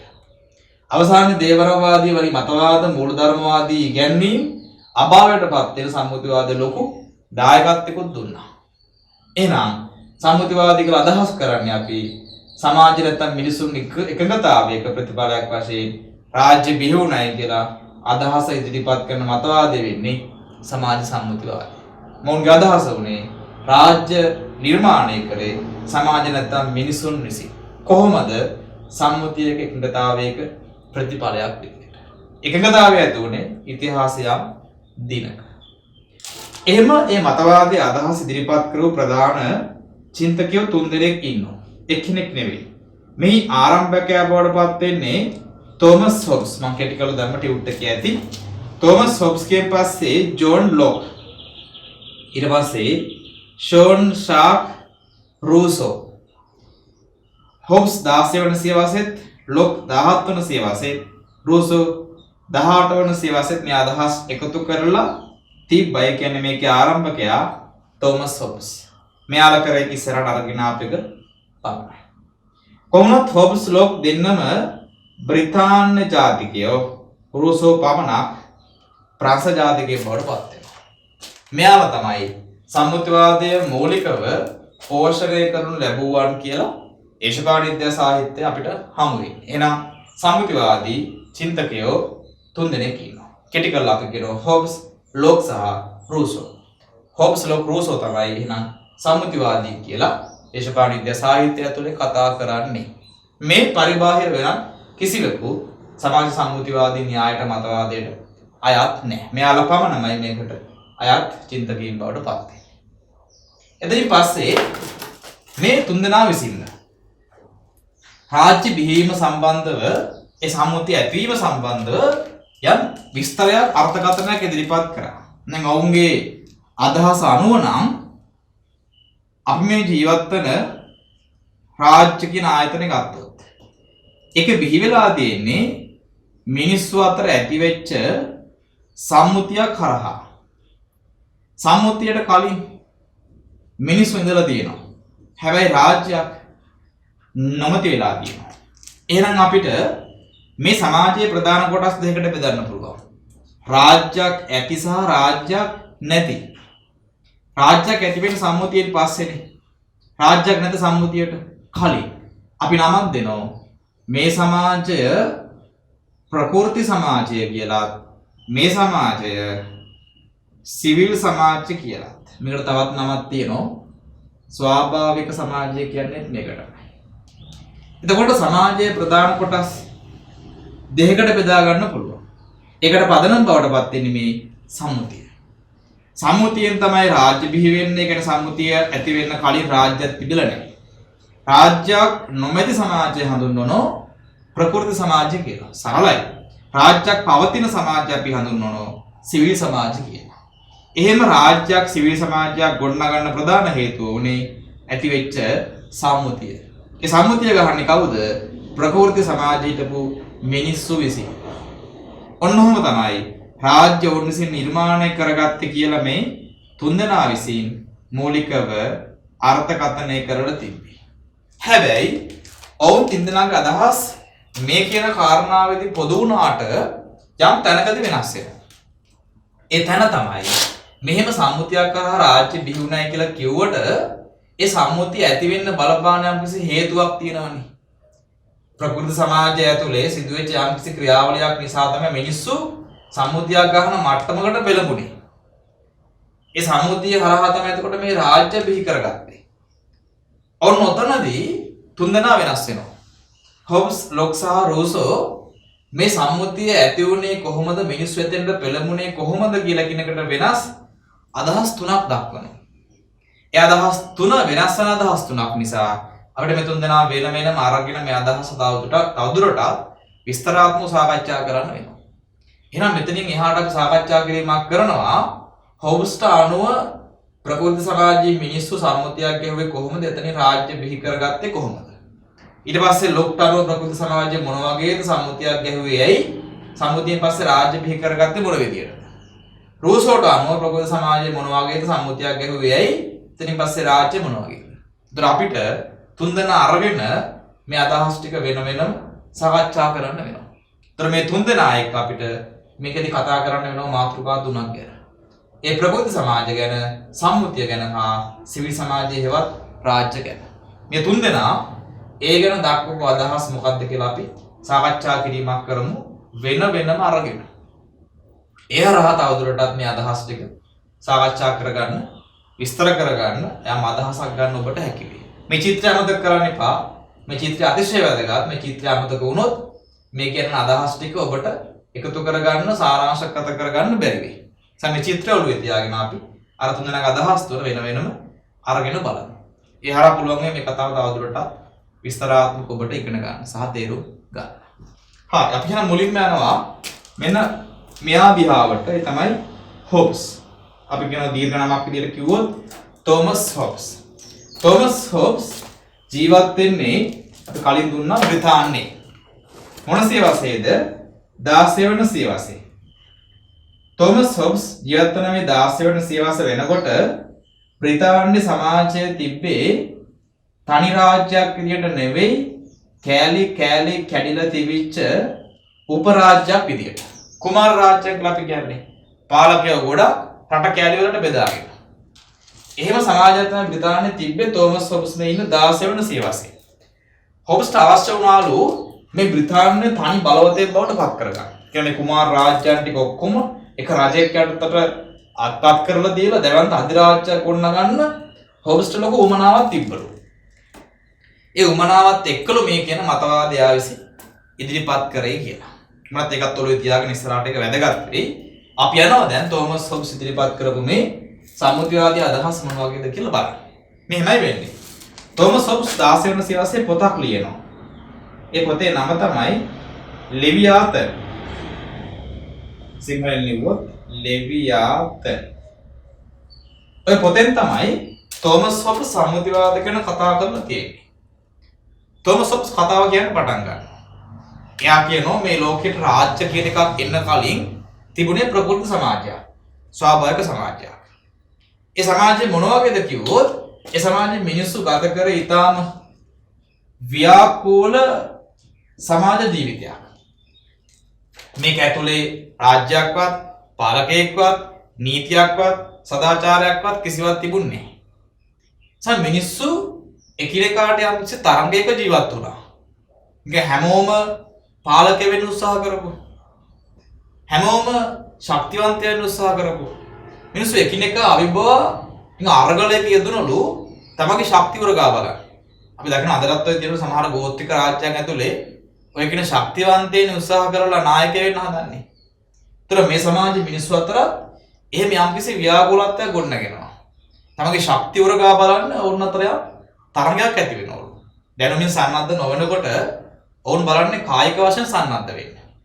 ඔවුන් එකිනෙකාට එරෙහි යුද වැදුනා. සටන් කරගත්තා. මිනිසුන්ගේ ජීවිතය අතිශය ව්‍යාකූලත්වයකට පත් වුණා. මිනිස්සු ගත කරේ බොහෝ විට මරණ බයයි. ඇයි නීතියක් සදාචාරයක් නැති වෙනකොට හිතාගන්නකේ සමාජයක් මොන වගේ වේද කියලා. ඒතර ලංකාව අරගෙන ඔබ ලංකාව ඇතුලේ පාලකයෙක් නීතියක් රාජ්‍ය ක්‍රමයක් සදාචාරයක් ආගමක් විශ්වාසයක් මොකුත් නැහැ කියලා. ඒක ඇතුලේ මිනිස්සු කොයි වගේ දේවල් කරයිද? කොහොම ඇසිරෙයිද? මිනිස්සුන්ගේ දැනුම බුද්ධිය යටපත් වෙලා මිනිස්සු බලන්න තමන්ගේ කායික ශක්තිය උරගා බලන්න. ඒතර මිනිස්සු මේ තත්ත්වයට හික්මවන්න බොහෝ විට නීති යම්කිසි දායකත්වයක් දීලා තියෙනවා. මේ සමාජයේ නීතියක් නැති නිසා මිනිස්සු ගත කර යන්නේ වගේ අතිශය ව්‍යාකූල ජීවිතයක. ඒකද මිනිස්සු උරගා බැලුවේ තමන්ගේ එකිනෙකාට නොදෙවෙනි ශක්තියයි. එම ශක්තිය උරගා බලද්දී මිනිස්සු අතර සටන් නැති වුණා. සටන් වලින් මිනිස්සු මැරුණා. සංගවිල පහර දුන්නා. ඒ කියන්නේ මේ සමාජය තුළේ නපුර, ක්‍රූරත්වය, මෘග තිරිසන් අදම ගති ව්‍යාප්ත වුණා. පැතිරුණා. ඒකත් එක්ක මිනිසුන් මේ සමාජය තුළේ ජීවත් වෙන හරිහමන් පරිසරයක් උදා වුණේ නැහැ. යම් අවස්ථාවකදී මිනිස්සු එකිනෙකා මරා ගනිමින් ජීවත් වෙලා ඔවුන් සමාජයේ යම් කිසි තැනකට එද්දී හිතන්න පටන් ගන්නවලු මේ සමාජ ජීවිතයේ තේරුම මොකක්ද කියලා. හරියට නිකන් ඕක බේබදු සැමියෙක්ට අහුණු අහිංසක කාන්තාවක් උගෙන් ගුටි කාලා අවසානයේදී යම් තැනකදී කල්පනා කරනවා මුගෙන් ගුටි කාලා ඉන්න එකේ මූත් එක්ක තේරුම මොකක්ද? ඒ වගේ මිනිස්සු මෙතනදී එහෙම ජීවිතයකට ඇවිල්ලා අවසාන යම් තැනකදී කල්පනා කරනවලු මේ සමාජ ජීවිතය තුළ අපි ඉන්නේ මරණ බයි. ඔවුන්ගේ ජීවිතය ඉතාම කෙටි කාලිනයි. අද ඉපදුනා හෙට නැති වෙන්න පුළුවන් මොකද ඒ තරම් ජීවිතය අනිශ්චිතයි. එහෙම කාලයකදී ඔවුන් විසින් තීරණය කරනවා මේ ක්‍රමය වෙනස් කළ යුතුයි. හරියට අර බේබදු සමියකින් ගුටි කාපු කාන්තාව තීරණයක් ගන්න යම් තැනකදී පෙළඹුණා වගේ. මිනිස්සු තීරණය කරනවා එකඟතාවයකට එන්න උත්සාහ කරනවා අන්න සම්මුතිය ඇති වෙනවා. සම්මුතිය ගහන්නේ ප්‍රකෘති සමාජ හිටපු අර මිනිස්සු ටිකමයි. සම්මුතියේ පාර්ශ්වකරුවන් වෙන්නේ එතකොට ඒ මිනිස්සු ටිකමයි. මිනිස්සු එකඟතාවයේ සම්මුතියේ පාර්ශ්වකරුවන් බවට පත් වෙනවා. ඔවුන් කතිකා කරනවා අපි මේකට මොකද්ද කරන්නේ? ඔවුන් සිං අවසානයේ තීරණය කරනවා තමන් අතරින් කෙනෙක් පාලකයා වශයෙන් පත් කරගන්න. අන්න සම්මුති එකඟතාවයකට එනවා රාජ්‍ය බිහි කරගන්න ඕන කියලා. ඒ අනුව තමන් අතරින් තෝරාගත් ශක්තිවන්තයෙක් මේ සමාජය ඇතුලේ පාලකයා වශයෙන් ඔටුඩු පලන්දනවා. ඒ සම්මුතියෙන්ම ඒ පාලකයාට අවසානයේදී මිනිස්සු විසින් බලයත් පවරනවා. අපි අදටත් පාලකයට බලය පවරන්නේ ඡන්දයක් මැතිවරණයක් කරහා. හැබැයි එදා ඒ බලය පැවරීම කරන්නේ සම්මුතියෙන්. සම්මුතියෙන් පාලකයට බලය දෙනවා. හැබැයි දෙන බලය සීමා සහිත කොන්දේසි එකක් නෙවෙයි. අද අපි පාලකයට බලය දෙන්නේ යම්කිසි සීමා ටිකක් ඇතුළේ අවුරුදු 5 ඉන්න පුළුවන්. ව්‍යවස්ථාවට කරු කරපන් නීති ආධිපත්‍ය මේව රැකපන් අපි වුණ කියනවනේ. හැබැයි එදා එහෙම බලයක් නෙවෙයිලු දෙන්නේ. තොමස් හොබ්ස් කියනවා සම්මුතියෙන් දෙන්නේ අසහාය කොන්දේසි විරහිත බලයක්. ඇයි කියනවනම් දැන් මේ සමාජයේ ව්‍යාකූලයිනේ. මේ සමාජයේ මෙතෙන්ට එන්නේ ඒ මිනිස්සු ටිකමයි. ඒතර ඔවුන් අතර අර කෝරත්වයේ මෘග තේරිසම් ගති තියෙනවා. ඔවුන් අතර වහා ඇවිලෙන සුළු කෝපය තියෙන. ඒ හරහා මිනිසුන්ට යම් පීඩනයක් එල්ල වෙන්න පුළුවන් මෙතෙන්ට ආවා. මිනිස්සු එහෙමමනේ. මිනිස්සු වෙනස් වෙලා නැහැ. මිනිස්සු වෙනස් නොවෙච්ච නිසා මිනිස්සු මෘග තේරිසම් මිනිස්සු ටිකක් නිසා ඒ මිනිස්සුන්ව පාලනය කරන්න පාලකයාට කොන්දේස් සහිත බලයක් දීලා වැඩක් නැහැ. උඩ තියෙන ඕන දැවැන්ත බලයක්. Taman කැමති ඕනම දෙයක් කරලා ඒ මිනිස්සුන්ව පාලනය කිරීමේ හැකියාවක් ඒ බලයේ ශක්තිය මෙයාට තියෙන්න ඕන. කොබස් කියනවා මේ සම්මුතියේ මිනිස්සු දෙන්නේ ඒ වගේ බලයක් පාලකයාට. එතකොට කොන්දේසි විරහිත බලයක් සම්මුතියෙන් ප්‍රදානය කරනවා. දැන් පාලකයා සන්නද්ධ වෙන මොකෙන්ද? බලය. එයාට පුළුවන් මේ සමාජය ඇතුලේ, මේ සිවිල් සමාජය ඇතුලේ ඕනම දෙයක් කරන්න. එයා වයින් කරන ජනතාවට කිසිම අයිතියක් නැහැ. එයා කියන දේ රටේ නීතිය බවට පත් වෙනවා. එයාගේ ප්‍රකාශන, එයාගේ ක්‍රියාව රටේ නීතියක් විදියට සම්මත වෙනවා. ඒ කියන්නේ පාලකයා මේ ඇතුලේ බලවත් වුණා. එතකොට රාජ්‍ය බිහිවුනේ ඔහොම පරිසරයක කියලායි තෝමස් හොබ්ස් ලෙවියාතන් පොතෙන් කියන්නේ. ලෙවියාතන් කියන වචනේ තේරුම තමයි රාක්ෂයා කියන එක. දිය රකුසා කියන එක. මේ නිර්මාණය කරන පාලකයා අන්න ඒ වගේ කෙනෙක්. රාක්ෂේ ඒකාධිපතියෙක්. ඔහුට ඕනේ දැවැන්ත පාලකයෙක් බිහි කරන්න. ඔහුට අවශ්‍ය නම් මේ මතවාදයේ බ්‍රිතාන්‍ය මිනිසුන්ගේ ඔළුවට අරගෙන යන්න. එහෙම කිව්ව මිනිසුන්ට ඒත්තු ගන්න ඕන වුණා. මේ බ්‍රිතාන්‍ය තුලේ තනි පාලකයෙක් හදන්න ඕන මහා දැවැන්ත බලයක් තියෙනවා. අවසානයේ මිනිසුන්ව පොළඹවනවා. ඔහුගේ මතවාදය හරහා මේ කියන විදියට අපි බ්‍රිතාන්‍යයට එහෙම පාලකයෙක් පත් කර ගන්න ඕන. මෙහෙම බෙදිලා වෙන් වෙලා තියෙන මේ බ්‍රිතාන්‍ය කුමාර රාජ්‍යයන් ටික අපි අයින් කරලා තනි කෙනෙක්ගේ අතට බලය දෙන්න ඕන. ඒ දෙන බලය අසහාය බලයක් විය යුතුයි. ඒ කොන්දේසි සහිත බලයක් වෙනකොට කොන්දේසි විරහිත බලයක් රහිත බලයක් දෙන්න ඕන. අවසානයේ හොබ්ස්ගේ අරමුණ සාර්ථක වුණා. බ්‍රිතාන්‍ය තුලේ 16න් පස්සේ එහෙම ඒකාධිපති පාලකව බිහි වෙන්න පටන් ගත්තා. එන හොබ්ස්ගේ අදහස සාර්ථක වුණා. උට අවශ්‍ය වුණේ සම්මුතිවාදයෙන් බ්‍රිතාන්‍යයට මේ වගේ පාලකයෙක් ඇති කරන්න. ඔහු ඉතිහාසය ඇසුරෙන් කියනවා ඉතිහාසය උනේ මෙහෙම ක්‍රියාවක්. ඉතිහාසයේ රාජ්‍ය පාලකයෙක් වුණේ මෙහෙමයි. ඒක නිසා වර්තමානයේ අපි අනුගමනය කළ යුත්තේ ඉතිහාසයේදී වෙච්ච ඒ ක්‍රියාවලියම තමයි. ඉතිහාසය ආශ්‍රයෙන් මෙයා මේ කියන්නේ වර්තමානයේ ගොඩනගන්න ඕන. කොහොමවත් අවසානයේදී හොබ්ස්ට ඕනේ අසහාය පාලකයෙක් බලයට ගේන්න. රාජ්‍යයක් බලයට ගේන්න මේක සාර්ථක වුණා. ඕක තමයි තෝමස් හොබ්ස්ගේ සම්මුතිවාදී විදියට අපි අර්ථකථනය කරන්නේ. ඒක ඉදිරිපත් කරේ යා විසින් ලියපු ලෙවියාතන් කියන කෘතිය හරහා. ඕක තමයි හොබ්ස්ගේ සම්මුතිවාදය තුල කියන කතන්දරය. හරි. අපේ දෙවන්න වෙන්නේ ජෝන් ලොක්. ජෝන් ලොක් ජීවත් වුණේ හොබ්ස්ගෙන් පස්සේ 17 වෙනි සියවසේ. ජෝන් ලොක් හොබ්ස් වගේම බ්‍රිතාන්‍ය නැත්නම් එංගලන්ත ජාතිකයෙක්. දැන් ජෝන් ලොක් ඉන්නේ හොබ්ස්ට පස්සේනේ. ජෝන් ලොක්ට කලින් තමයි 16 වෙනි සියවසේ හොබ්ස් හිටියේ. ඕන අතකදී හොබ්ස් කියන සම්මුතිවාදය හරහා ගොඩනගලා ගිය අසහාය ඒකාධිපති පාලනය. එතකොට ජෝන් ලොක් ඉන්න කාලේ වෙනකොට බ්‍රිතාන්‍ය තුල තිබුණේ එහෙම ඒකාධිපති පාලනයක්. ඒ ඒකාධිපති පාලනය ඇතුලේ ඔබ දන්නවා නැති වෙන්නේ මිනිසුන්ගේ නැත්නම් මිනිසාට හිමි නිදහස හා අයිතිය. වර්තමානයේ ප්‍රජාතාන්ත්‍රික ක්‍රමය ඇතුලේ පිළිගන්නවා මිනිසුන්ට නිදහස හා අයිතිය තියෙනවා. අයිතිය කියන්නේ ජීවත් වෙන කොන්දේසි ටිකක් ඕන. ඒ කොන්දේසි භුක්ති විඳින වටපිටාවක් පරිසරයක් ඕන. නිදහස කියන්නේ ඒකට. යනුව මිනිසුන්ට අයිතිය හා නිදහස තියෙන්න ඕන වර්තමාන පාලනයක් ඇතුලේ. අදහස මුලින්ම ගේන්නේ ජෝන් ලොක්. ජෝන් ලොක් කියනවා බ්‍රිතාන්‍ය ඇතුලේ ඉන්න ඒකාධිපති පාලනයක්. ඉන්න ඒකාධිපතියෙක් අසහාය පාලකයෙක්. එයාගේ ඒකාධිපතියත් හමුවේ පුරවැසියන්ට තියෙන නිදහස අයිතිය නැති වෙලා ගිහින්. ජෝන් ලොක්ට අවශ්‍ය වෙනවා අර ඒකාධිපති පාලනයේ වෙනුවට මිනිසුන්ගේ නිදහස අයිතිය රකින්න පාලනයක් ඇති කරන්න. අන්න එතකොට යා විසින් ඉදිරිපත් කරන සමාජ සම්මුතිවාදී. මොකද මෙයා දන්නවා ඒකාධිපති පාලනය ඇතුලේ කවුරු නිසාද? හොබ්ස් නිසා. හොබ්ස් තමයි ඒකාධිපති පාලනයක් ගෙනාවේ සම්මුතිවාදය හරහා. ඒතර මෙයාට ඕන වුණා ඒ සම්මුතිවාදය හරහාම හොබ්ස්ගේ මතය බොරුයි කියන එක ඔප්පු කරන්න. අනුව ජෝන් ලොක් විසින් නැවත පොතක් ලියනවා සම්මුතිවාදී මතවාදී ඉදිරිපත් කරන්නේ ඒ පොතේ. ඒ තමයි සිවිල් ආණ්ඩුව පිළිබඳ සම්මුතීන් දෙකක්.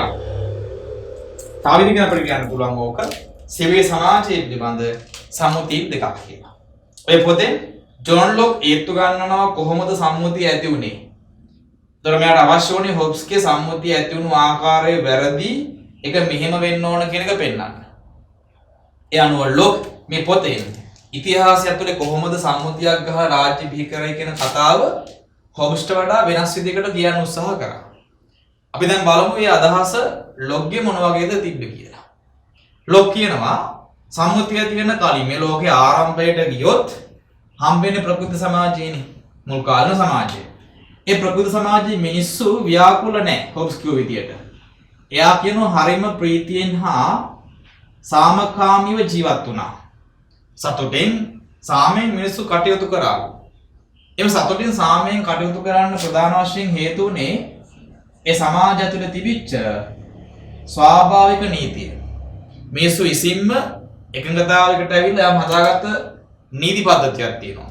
සදාචාරයේ පද්ධතියක් තියෙනවා. ඒක හැදුවේ පාර්ලිමේන්තුවෙන්වත් එහෙම ආයතනකින් නෙවෙයි. ඒ ප්‍රකෘති සමාජයේ ස්වාභාවික සමාජයේ මිනිස්සුම හදාගත්ත යම්කිසි නීති රෙගුලාසි සදාචාරමය පද්ධතියක් තිබ්බා. ඒ මිනිස්සු හදාගත්ත සදාචාර පද්ධතිය ඇතුලේ ප්‍රීතිමත්තා සාමකාමී ජීවිතය රැකුණා. සමේ සමාජය කියනවා ප්‍රීතිමත්තා සාමකාමී එකක්.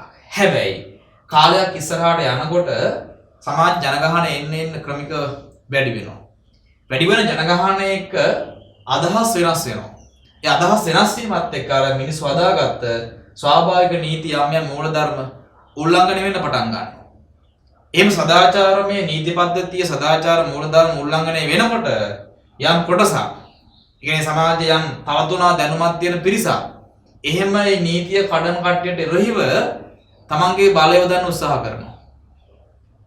එතකොට ඒ සමාජය ඇතුළේ යම් කිසි ගැටුමක් තරංගයක් ඇති වෙන්න පටන් ගත්තා. ඒ කියන්නේ පාලකෙක් නැහැ නීතියක් නැහැ හැබැයි මිනිස්සු හදාගත් සදාචාරමය යම් ස්වාභාවික නීති පද්ධතියක් තිබ්බා. ඒක හානියට ලක් වෙද්දී ඒකට අකමැති. ඒක හානියට ලක් වෙනවා දිහා බලන් ඉන්න බැරි පිරිසක් ඒක හානි කරන පිරිසට එරෙහිව තමන්ගේ බලය පාවිච්චි කරන්න උත්සාහ කරනවා. සමාජය දැන් ඇති වෙන්නේ ගැටුමක්. මිනිසුන්ට තේරුණා මේ ඇති වෙන ගැටුමෙන් ඇති වෙන තමන්ගේ ප්‍රීතිමත්තා සාමකාමී ජීවන වටපිටාව. මිනිස්සු යම් අවස්ථාවක තීරණය කරනවා සම්මුතියක් ගන්න ඕන. එකඟතාවයකට එන්න ඕන මේ ක්‍රමය වෙනස් කරන්න ඕන.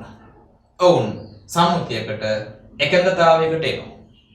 ඔවුන්ට අවශ්‍ය වුණේ ස්වාභාවික නීතිය රකින්න පාලකයෙක් අරන් එන්න. හැබැයි ස්වාභාවික නීතිය රකින්න අරන් එන පාලකයාගෙන් ඔවුන්ගේ ප්‍රීතිමත්තා සාමකාමී ජීවිතයට තරජනයක් වෙන්න බෑ. හොඳට තේරුම් ගන්නකෝ. ප්‍රකෘති සමාජයේ මිනිස් සම්මුතියක් ගහන්න පෙළඹෙන්නේ එතකොට ස්වාභාවික නීතිය රකින්න ප්‍රීතිමත්තා සාමකාමී ජීවිතයත් රැක ගන්නත් නේ. ඔවුන්ට අවශ්‍ය වුණා පාලකයෙක් හදාගන්න ස්වාභාවික නීතිය රකින්න. හැබැයි ඒ පාලකයාගෙන් ප්‍රීතිමත්තා සාමකාමී ජීවිතයට තරජනයක් වෙන්න බෑ. ඒ අනුව සම්මුතියකට මිනිස්සු ගියාලු ඒ අරමුණ ඔළුවේ තියාගෙන. හැබැයි සම්මුතිය එකක් නෙවෙයි. පොතේනොත් තියෙනනේ පොතේ නමක් තියෙන සම්මුතීන් දෙකක් ඇති වුණා කියලානේ. ඔව් සම්මුතීන් දෙකක් ඇති වෙනවා. පළමු සම්මුතිය ඇති වෙන්නේ ප්‍රකෘති සමාජයේ මිනිස්සු හා මිනිස්සු අතර. දෙවෙනි සම්මුතිය ඇති වෙනවලු ප්‍රකෘති සමාජයේ මිනිස්සු හා තමන් අතරින් තෝරාගත්ත පාලකයා අතර. පළමු සම්මුතියෙන් තීරණය කරන්නේ පාලකයෙක් බිහි කර ගැනීම ගැන. එයාට බලය පැවරීම ගැන. දෙවෙනි සම්මුතියෙන් මේ පාලකයාට ජනතාව විසින් අර හිතපු විදියට බලය පැවරීමක් සිද්ධ කරනවා. ආයි කියනවා ප්‍රකෘති සමාජයෙන් සම්මුතියකට යද්දි සම්මුතිය එකක් නෙවෙයි දෙකක් ඇති කරගත්තා. පළමු සම්මුතිය ඇතුලේ මිනිස්සු හා මිනිස්සු අතර මොන මිනිස්සුද? ප්‍රකෘති සමාජයේ මිනිස්සු අතර. දෙවෙනි සම්මුතිය ඇති වෙනවා මේ මිනිස්සු සහ ඒ පළමු සම්මුතියෙන් ඇති කරගත්ත නිර්මාණය කරගත්ත පාලකයා අතර. දැන් සම්මුති දෙක හරහා කරන්නේ මෙහෙම දෙයක්. පළමු සම්මුතියෙන් පාලකයා නිර්මාණය කිරීම දෙවන සම්මුතියෙන් මේ පාලකයාට බලය පැවරීම සිද්ධ කරනවා. පළමු සම්මුතිය නිර්මාණය කරන්නේ පාලකයා. දෙවෙනි සම්මුතියෙන් කරන්නේ පාලකයාට බලය පැවරීම. බලය පවරද්දී ජනතාව නැත්නම් ප්‍රකෘති සමාජයේ මිනිස්සු බලය දෙන්නේ අර හොබ්ස් දුන්න විදියට කොන්දේසි විරහිත බලයක් නෙවෙයි. පාලකයාට දෙන්නේ කොන්දේසීන් සහිත බලය. කොන්දේසි එකයි බලය දෙන්නේ. කොන්දේසික තමයි මේවා. පොතේ දීලා තියෙනවා. එකක් තමයි පාලකයා ව්‍යවස්ථානුකූල වාද්‍ය අනුගමනය කළ යුතුයි. දෙක නීති ආධිපත්‍ය රැකිය යුතුයි. තුන බලතල බෙදිය යුතුයි. රට අරන් යා යුත්තේ Tamanට අත්නොමතික හිතුණු විදියට නෙමෙයි ව්‍යවස්ථාවකට අනුව. එතන මේකෙන් කියවෙන්නේ. නීතිය තමයි ඉහළින් ඉන්න ඕන පාලකයා නෙවෙයි. පාලකයා නීති ඉදිරියේ පුරවැසියත් එක්ක සමාන වෙන්න ඕන. ඔබගේ බලතල බෙදන්න ඕන කොහොමද? ව්‍යවස්ථාදායක, විධායක සහ අධිකරණ. පාලකයාට විධායක වෙන්න පුළුවන් හැබැයි නීති හදන්න බෑ. ඒකට වෙනම ආයතනෙකුත්, නීති විනිශ්චය කරන්න වෙනම ආයතනෙකුත් තිබිය යුතුයි.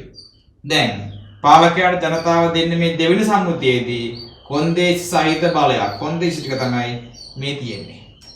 යම් හේකින් පාලකයා කොන්දේසි උල්ලංඝනය කරනවා නම් ඒ සම්මුතියේම පිළිගත්තලු ජනතාවට පුළුවන් පාලකයා ඉවත් කරන්න කියලා. ඒ හරහා බිහි වුණා රාජ්‍යයක්. දැන් මේ රාජ්‍ය ඇතුළේ තියෙන ඒකාධිපති පාලනයක් නෙවෙයි. ජනතාවට වග කියන සීමිත බලයක් තියෙන පාලකයෙක් නිර්මාණය වෙනවා. හරිනේ. ජෝන් ලොක්ට අවශ්‍ය වෙන තේ දේ කරගන්න. ඒකාධිපති පාලනයක් වෙනුවට උඩ අවශ්‍ය වෙන සීමිත බලති පාලනයක් ඇති කරන්න. ඒ හරහා මිනිසුන්ගේ අයිතිය නිදහස ඉහළට ගේන්න. එතකොට ඉතිහාසය තුළ සම්මුතිය ඇති වෙන්නේ ඔන්න ඔය ආකාරයෙන් කියලයි ජෝන් ලොක් කියන්නේ. ඊට ඉක්මනින් කිව්වොත් ඉතිහාසයේ මුල්ම අවධිය ප්‍රබුද්ධ සමාජය ඒක ප්‍රීතියෙන් හා සාමයෙන් හිටියා. හේතුව ස්වාභාවික නීතිය නිසා. හැබැයි පස්සේ කාලේ කාපු පිරිසක් ඒක කැඩුවා. කඩපු කට්ටේ රැඳිව තවත් පිරිසක් බලය පාවිච්චි කරලා තරගයක් ගැටුමක් නිර්මාණය වුණා. ගැටුම නවත්තන්න මිනිස්සු හිතුවා පාලකයෙක් හදා ගන්න ඕනේ. හැබැයි හදන පාලකයා ප්‍රීතිමත් සාමකාමී ජීවිතේට හානියක් කරන්න බෑ. ඒ මත සම්මුතියකට ගියා. එකක් නෙමෙයි දෙකක් ගැහුවා. පළමු සම්මුතිය ජනතාව අතර, මොන ජනතාවද? ප්‍රබුද්ධ සමාජ ජනතාව අතර. දෙවන සම්මුතිය ගහනෝ ජනතාව සහ පාලකයා අතර. පළමු සම්මුතියෙන් කරේ පාලකයා හදාගත්ත එක. දෙවන සම්මුතියෙන් කරන්නේ පාලකයාට බලය පවරපු එක. හැබැයි දෙවන සම්මුතිය වැදගත් වෙනවා. පාලකයාට බලය පවරන්නේ කොන්දේසි සහිත බලයක් විදිහට. මෙන්න කොන්දේසි ටික ව්‍යවස්ථානුකූලවාදී නීති ආධිපත්‍ය හා බලතල බෙදීම. මේවා පාලකයා රැකිය යුතුයි. රකින්න නැත්නම් ජනතාවට පුළුවන් ඒ පාලකයා බලයෙන් පහ කරන්න. ඒතර වැදගත් වෙන්නේ මේ සම්මුතිය දෙක හරහා නිර්මාණය කරන පාලකයා ජනතාවගේ නිදහස අයිතියට හානි නොවන කෙනෙක්. එයා කරන්නේ මිනිසුන්ගේ ප්‍රීතිමත් සාමකාමී ජීවිතය රකිමින් නීතිය අනුව පාලනයක් අරගෙන යන එක. එතකොට ලොක් කියන විදිහට සම්මුතිය ඇතුලේ ඉතිහාසය ඇතුලේ මේ සිද්ධිදාමයක් හරහා ඕකයි ලොක්ගේ අදහස සම්මුතිවාදය ගැන. හරි අපි හන කතා කරා දෙන්නෙක් ගැන, හොබ්ස් ගැන සහ ලොක් ගැන. හරි අපි යනවා සම්මුතිවාදයේ දෙවැන්න ගාවට. අවසාන එක්කෙනා රූසෝ. ෂෝන් සාක් රූසෝ. සමහර පුත්තල ඔක ජින් ජැක්වින් රූසෝ කියලාත් අර්ථකථනය වෙලා ඇති. කොහොමවත් ඒකේ වැරද්දක් නැහැ. ෂෝන් සාක් රූසෝ හෝ ජින් ජැක්වින් රූසෝ දෙකම පාවිච්චි කරන්න නිදහස අපිට තියෙනවා. හරි. රූසෝ හැබැයි අර දෙන්නට වඩා වෙනස්. හේතුව එයා ප්‍රංශ ජීවත් වුණේ සහ එයා ඉන්නේ 18 වන සියවසේ ලොක්ටත් පසු කාලීන කෙනෙක්. කොහොමවත් රූසෝ මේ ජීවත් වෙන කාලය වෙනකොට ප්‍රංශය තුර තිබුණේ ලුවී පාලනයක්. අවසාන ලුවී පාලකයා වෙච්ච 17 වන ලුවී තමයි ප්‍රංශය තුල එවකට පාලනය කරේ. ලුවී කියන්නේ පැහැදිලිව ඒකාධිපතියෙක්. ඒකාධිපති පාලනයක් හමුවක් දන්නවා කලින් කිව් විදියට මිනිසුන්ගේ නිදහස සහ අයිතියට බරපතල විදියට ප්‍රශ්නයක් එල්ල වෙනවා. ලුවීගෙනුත් ඒ දේ සිද්ධ වුණා. ප්‍රංශ ජනතාව අධික පීඩනයකින් කටයුතු කරේ ලුවීගේ මේ ඒකාධිපති පාලනය හමුවේ. බලලා තියෙන රසවත් කතාවක්. ඒ තමයි ලුවීගේ භාර්යාව ගැන. මාරි ඇන්ටෝනියෝ ලුවී නැත්නම් ලුවී ඉන්න 17 වන ලුවී ඉන්න සමය වෙනකොට ප්‍රංශය ඇතුළේ දෙවන්ත ආර්ථික ප්‍රශ්න ගොඩක් ආවා. ඒ ආර්ථික ප්‍රශ්න හමුවේ මිනිස්සු රජවාසය ඉස්සරහට එන්න පටන් ගත්ත වෙලාව නොකඩි මිනිසුන්ට කන්න ආහාර ඉල්ලගෙන. මිනිස්සු ඉල්ලන ඉතාලම පහසුවෙන් සපයා ගන්න පුළුවන් පාන් ටිකක්. ඒතර පාන් ඉල්ලලා එනකොට රජවාසල වටලාන එනකොට ලුවී මොකද කරන්නේ? තමන්ගේ භාර්යාව මාරි ඇන්ටෝනියෝ රජවාසය ඉස්සරහට දානවා. දාලා ජනතාව ආමන්ත්‍රණය කරන ඇයට අවස්ථාවක් දෙනවා මේ ජනතාවගේ ප්‍රශ්නට උත්තරයක් දෙන්න කියලා. අවසානයේ ජනතාව ඉල්ලන්නේ පාන් වෙනකොට ඇයි කියනවා පාන් නැත්තම් උඹලා කේක් කාපියා. කේක් කියන්නේ ඒ කාලේ ටික පාන් එක බලද්දී දෙවන්ත මිල අධික ආහාරයක්. කෑමක්. ඒක නිසා ඒකෙම පැහැදිලි වෙනවා ලුවීගේ භාර්යාවට සහ ඒත් ගිතන පුළුවන් ලුවීට තිබිච්ච දැනුම මොන වගේද රාජ්‍ය පාලනය ගැන. ජනතාවගේ ප්‍රශ්න ගැටලු ගැන තේරුමක් අවබෝධයක් වුණට ඇත්තම නෑ. ඒතර එක පැත්තකින් ඒකාධිපති පාලනයක් අනිත් පැත්තේ ජනතාවගේ හැඟීම් නොහැටෙන පාලකයෙක්. එහෙම රටක් ඇතුලේ ජනතාවට අත්ත නිරණම ගැන කතා කළ යුතුම නෑ.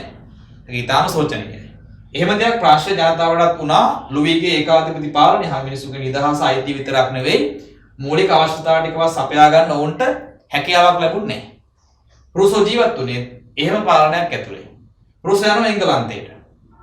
එංගලන්තය ඇතුලේ මේ වෙනකොට ලොක් විසින් ඇති කරපු අර සීමිත බලති ව්‍යවස්ථානුකූල පාලනයක් තිබ්බා. එතකොට රුසෝ එංගලන්තයට ගියාම ප්‍රංශ එක්ක බලද්දී එංගලන්තය නැත්තම් බ්‍රිතාන්‍යය හරි වෙනස්. බ්‍රිතාන්‍ය එහෙම ඒකාධිපති පාලනයක් නැහැ. තිබ්බ හැබැයි හොබ්ස්ගෙන් පස්සේනේ. ලොක් එක වෙනස් කරා ජෝන් ලොක්. එයා විසින් ඇති කරානේ ඒකාධිපති පාලනයේ පැත්තට දාලා ප්‍රජාතාන්ත්‍රීය ටිකක් පුරුවක් සහිත ආණ්ඩුක්‍රමයක්.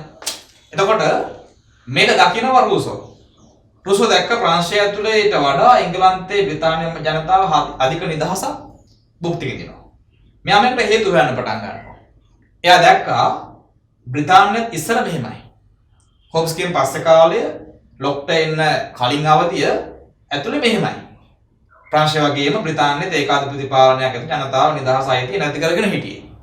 හැබැයි ජෝන් ලොක් මේක වීරයෙක් බවට පත් වෙනවා. රුසෝ හඳුනා ගන්නවා ජෝන් ලොක් කියන වීරයා විසින් ඇති කරපු සමාජ සම්මුතිවාදී මතවාදයේ වෙනස නිසා තමයි මිනිසුන්ට මෙහෙම නිදහස් අයිතිවාසිකම තියෙන සමාජ පරිසරයක් ඇති වුණේ. එතකොට රුසෝ විසින් දැන් බ්‍රිතාන්‍යයේ හිටපු ලොක් ගැන අධ්‍යයනය කරන්න පටන් ගන්නවා. ලොක් විසින් ඉදිරිපත් කරපු සම්මුතිවාදී අදහස් කියවන්න පටන් ගන්නවා. එයා ඒ අදහස් ටික අරගෙන නැවත ප්‍රංශයට ගියාට පස්සේ ප්‍රංශය ඇතුළෙත් ඒ සමාජයට ගැළපෙන විදියට මෙයා සම්මුතිවාදී හරහාර වෙනස කරන්න හදනවා. බ්‍රිතාන්‍ය ඇතුළේ ලොක් කරපු වෙනස වගේම රුසෝ හදනවා ප්‍රංශය ඇතුළේ වෙනසක් කරන්න. ඒකාධිපති පාලනය වෙනුවට ප්‍රජාතාන්ත්‍රීය පාලනයක් ඉටු කරන්න රුසෝට අවශ්‍ය වුණා. ඒ මතපද නම් වෙලා යා විසින් පොතක් ලියනවා. ඒ පොතට නම දාන්නේ මතවාදයේ නමමයි සමාජ සම්මුතිය. නැත්නම් සමාජ ගිවිසුම. ඔය දෙකම එකයි. ඔය පොතෙන් තමයි රුසෝ විසින් සමාජ සම්මුතිවාදී අදහස් ඉදිරිපත් කරන්නේ. ඔළුවේ තියාගන්න. ඒක අදහස් වලට බලපාන්නේ ලොක්ගේ සම්මුතිවාද. ඒක නිසා ලොක්ගේ අදහස් වලට ටිකක් සමානව ගමන් කරන මේ රුසෝගේ සම්මුතිවාදී අදහස් ටික. හරි. අපි දැන් බලමු රුසෝ සමාජ සම්මුතිය ගැන දක්වපු අදහස් මොන වගේද කියලා. රුසෝ තර ලෝකේ කතාව පිළිගත්තා. එදා ප්‍රකෘති සමාජයේ මිනිස්සු හරි ප්‍රීතිමත් සාමකාමී ජීවිතයක් ගත කරා. ඒතර බලන්නකෝ ලොක් කියපු එකම රුසෝ පිළිගත්තා. ඒ කියන්නේ රුසෝගේ අදහස් වලට බලපාලා තියෙන්නේ ලොක්ගේ සම්මුතිවාදය කියන එක පැහැදිලි. ඒ ප්‍රීතිමත් සාමකාමී ජීවිතය රැකුනේ රුසෝ කියනවා මෙන්න මේක නිසා. ඒ තමයි පොදු දේපල ක්‍රමය. සමාජයේ මේ වෙනකොට ජනගහන ඉතාම සාපේක්ෂව අඩුයි, සම්පත් ඉතා විශාල වශයෙන් තිබ්බා. සමාජයේ මිනිස්සු හා සම්පත් අතර තරංගයක් තිබුණේ නැහැ. මිනිස්සු ගත කරේ හරි පොදු දේපල බෙදා ගනිමින් හරි සාමකාමී සහ ප්‍රීතිමත් ජීවිතයක්. හැබැයි කාලයක් යද්දී ජනගහනයේ ක්‍රමික වැඩි වෙනවනේ. සම්පත් ක්‍රමික ෂෙයා වෙනවා. ඒක තමයි සාමාන්‍ය සිද්ධිය. එතකොට සම්පත් අඩු වෙලා ජනගහනය වැඩි වෙද්දී යම් තැනකදී මේ දෙක අතර තරංගයක් ඇති වෙනවා. මිනිස්සු අහිමි වන පොදු දේපල ක්‍රමය පෞද්ගලික දේපලක් වශයෙන් තියාගන්න උත්සාහ කරනවා. ඒ කියන්නේ පොදු දේපල ක්‍රමය කාලයක් යද්දී අහෝසි වෙලා මිනිස්සු විසින් මේක පත් කරගන්නවා පෞද්ගලික දේපලක් බවට. පෞද්ගලික දේපල ඇතුලේ මේක රකින්න යම් ස්ථාවර පදනමක් නැහැ. පොදු දේපල ක්‍රමයේ පෞද්ගලික දේපල ක්‍රමයක් බවට පත් වුණාට ගැටලුවක් නැහැ. හැබැයි ඒ පෞද්ගලික දේපල ක්‍රමය පවත්වාගෙන යන්න බෑ. හේතුව ප්‍රකෘති සමාජය ඇතුලේ පාලකයෙක් නීතියක් මුකුත් ක්‍රමවේදයක් නැහැ. පාලනයක් නැහැ. ඒ පාලනයක් නැතිකම නිසා පෞද්ගලික දේපල සම්බන්ධව මිනිස්සු අතර තිබුණ යම්කිසි තරගයක්, ගැටුමක්. මිනිසුන්ගේ දේපල එකිනෙකා විසින් කඩා වඩා ගන්න බලාගෙන හිටියා. ඒක නවත්තන්න නීතියක් හරි වැරද්ද කරන පුද්ගලයා අල්ලන් යන්න බන්ධනාගාර උසාවි පොලිසියක්වත් තිබුණේ නැහැ. එහෙම නැතිවම මිනිස්සු පෞද්ගලික දේපල හරි ආයාසයෙන් තමයි රැක ගන්න උත්සාහ කරේ. හැබැයි ඒක රැක ගන්න යම් අවස්ථාවකදී බැරි වෙන්න පුළුවන් මිනිස්සු අතර ඇති වෙන මේ දැඩි තරංගකාරී අර්බුදේ නිසා. එතකොට එහෙ පොද්දේපල ක්‍රමය රැක ගන්න බැරි වෙනකොට අනිත් පැත්තේ ඔවුන් නැති වුණේ ප්‍රීතිමත්තා සාමකාමී ජීවිතය. මිනිස්සු යම් තැනකදී එකඟතාවයකට එනවා. පොද්දේපල ක්‍රමය ආරක්ෂා කරගන්න දරපු උත්සාහයෙන් හිම්බත් වෙච්ච මිනිස්සු නැවත එකඟතාවයකට එනවලු ප්‍රීතිමත්තා සාමකාමී ජීවිතය ආයේ ඕන කියලා. මොකද පෞද්ගලික දේපල ක්‍රමය රැක ගන්න යාමේදී නැති වෙන්නේ ඔවුන්ගේ අර තිබිච්ච සාමය සහ ප්‍රීතිය. මිනිස්සු සම්මුතියකට යනවලු. සම්මුතිය ගහන්නේ මේ ප්‍රකෘති සමාජයේ ඉන්න මිනිස්සුමයි. එක සම්මුතියයි. ඒ සම්මුතියේදී මිනිස්සු කාරණා දෙකක් සම්බන්ධ සැලකිලිමත් වුණා. එකක් තමයි මේ ඇති කරන දේෙන් පෞද්ගලික දේපල රැකෙන්න ඕන. ඒ වගේම ප්‍රීතිමත්තා සාමකාමී ජීවිතය ආරක්ෂා වෙන්න ඕන. ඒකට ලැබෙන්න ඕන. හැබැයි උන් කිසි විටක පාලකයෙක් නිර්මාණය කිරීමක් ගැන සාකච්ඡා කළේ නැහැ. ඔවුන් සම්මුතිය ඇති කරගන්නේ පාලකයෙක් ඇති කරගන්න නෙවෙයි පාලනයක් ඇති කරගන්න. ඒ පාලකයෙක් ඇති කරගන්න කතිකා නොකරන්නේ පාලකයෙක් ඇති කරගත්තන ඔවුන්ගේ දේපල වලින් කොටසක් පාලකයාට දෙන්න වෙනවා. නැවත එතකොට සිද්ධ වෙන්නේ සමාජයේ අර තිබිච්ච ගැටුම උග්‍ර වෙන එකක්. එතකොට පාලකයා හරහා තමන්ගේ දේපල නැති වෙයි කියන බය නිසා මිනිස්සු පාලකෙක් ඇති කරගන්න ගියේ නැහැ. මිනිසුන්ට ඕන මේ දේපල ටික ආරක්ෂා කරගන්න පාලන ක්‍රමයක්. සවුන් විසින් සම්මුතියදී පිළිගත්තලු පාලකයන් බවට නැත්නම් පාලනය අරගෙන ආයතු පිරිස බවට පත් වෙන්න ඕන අපිමයි.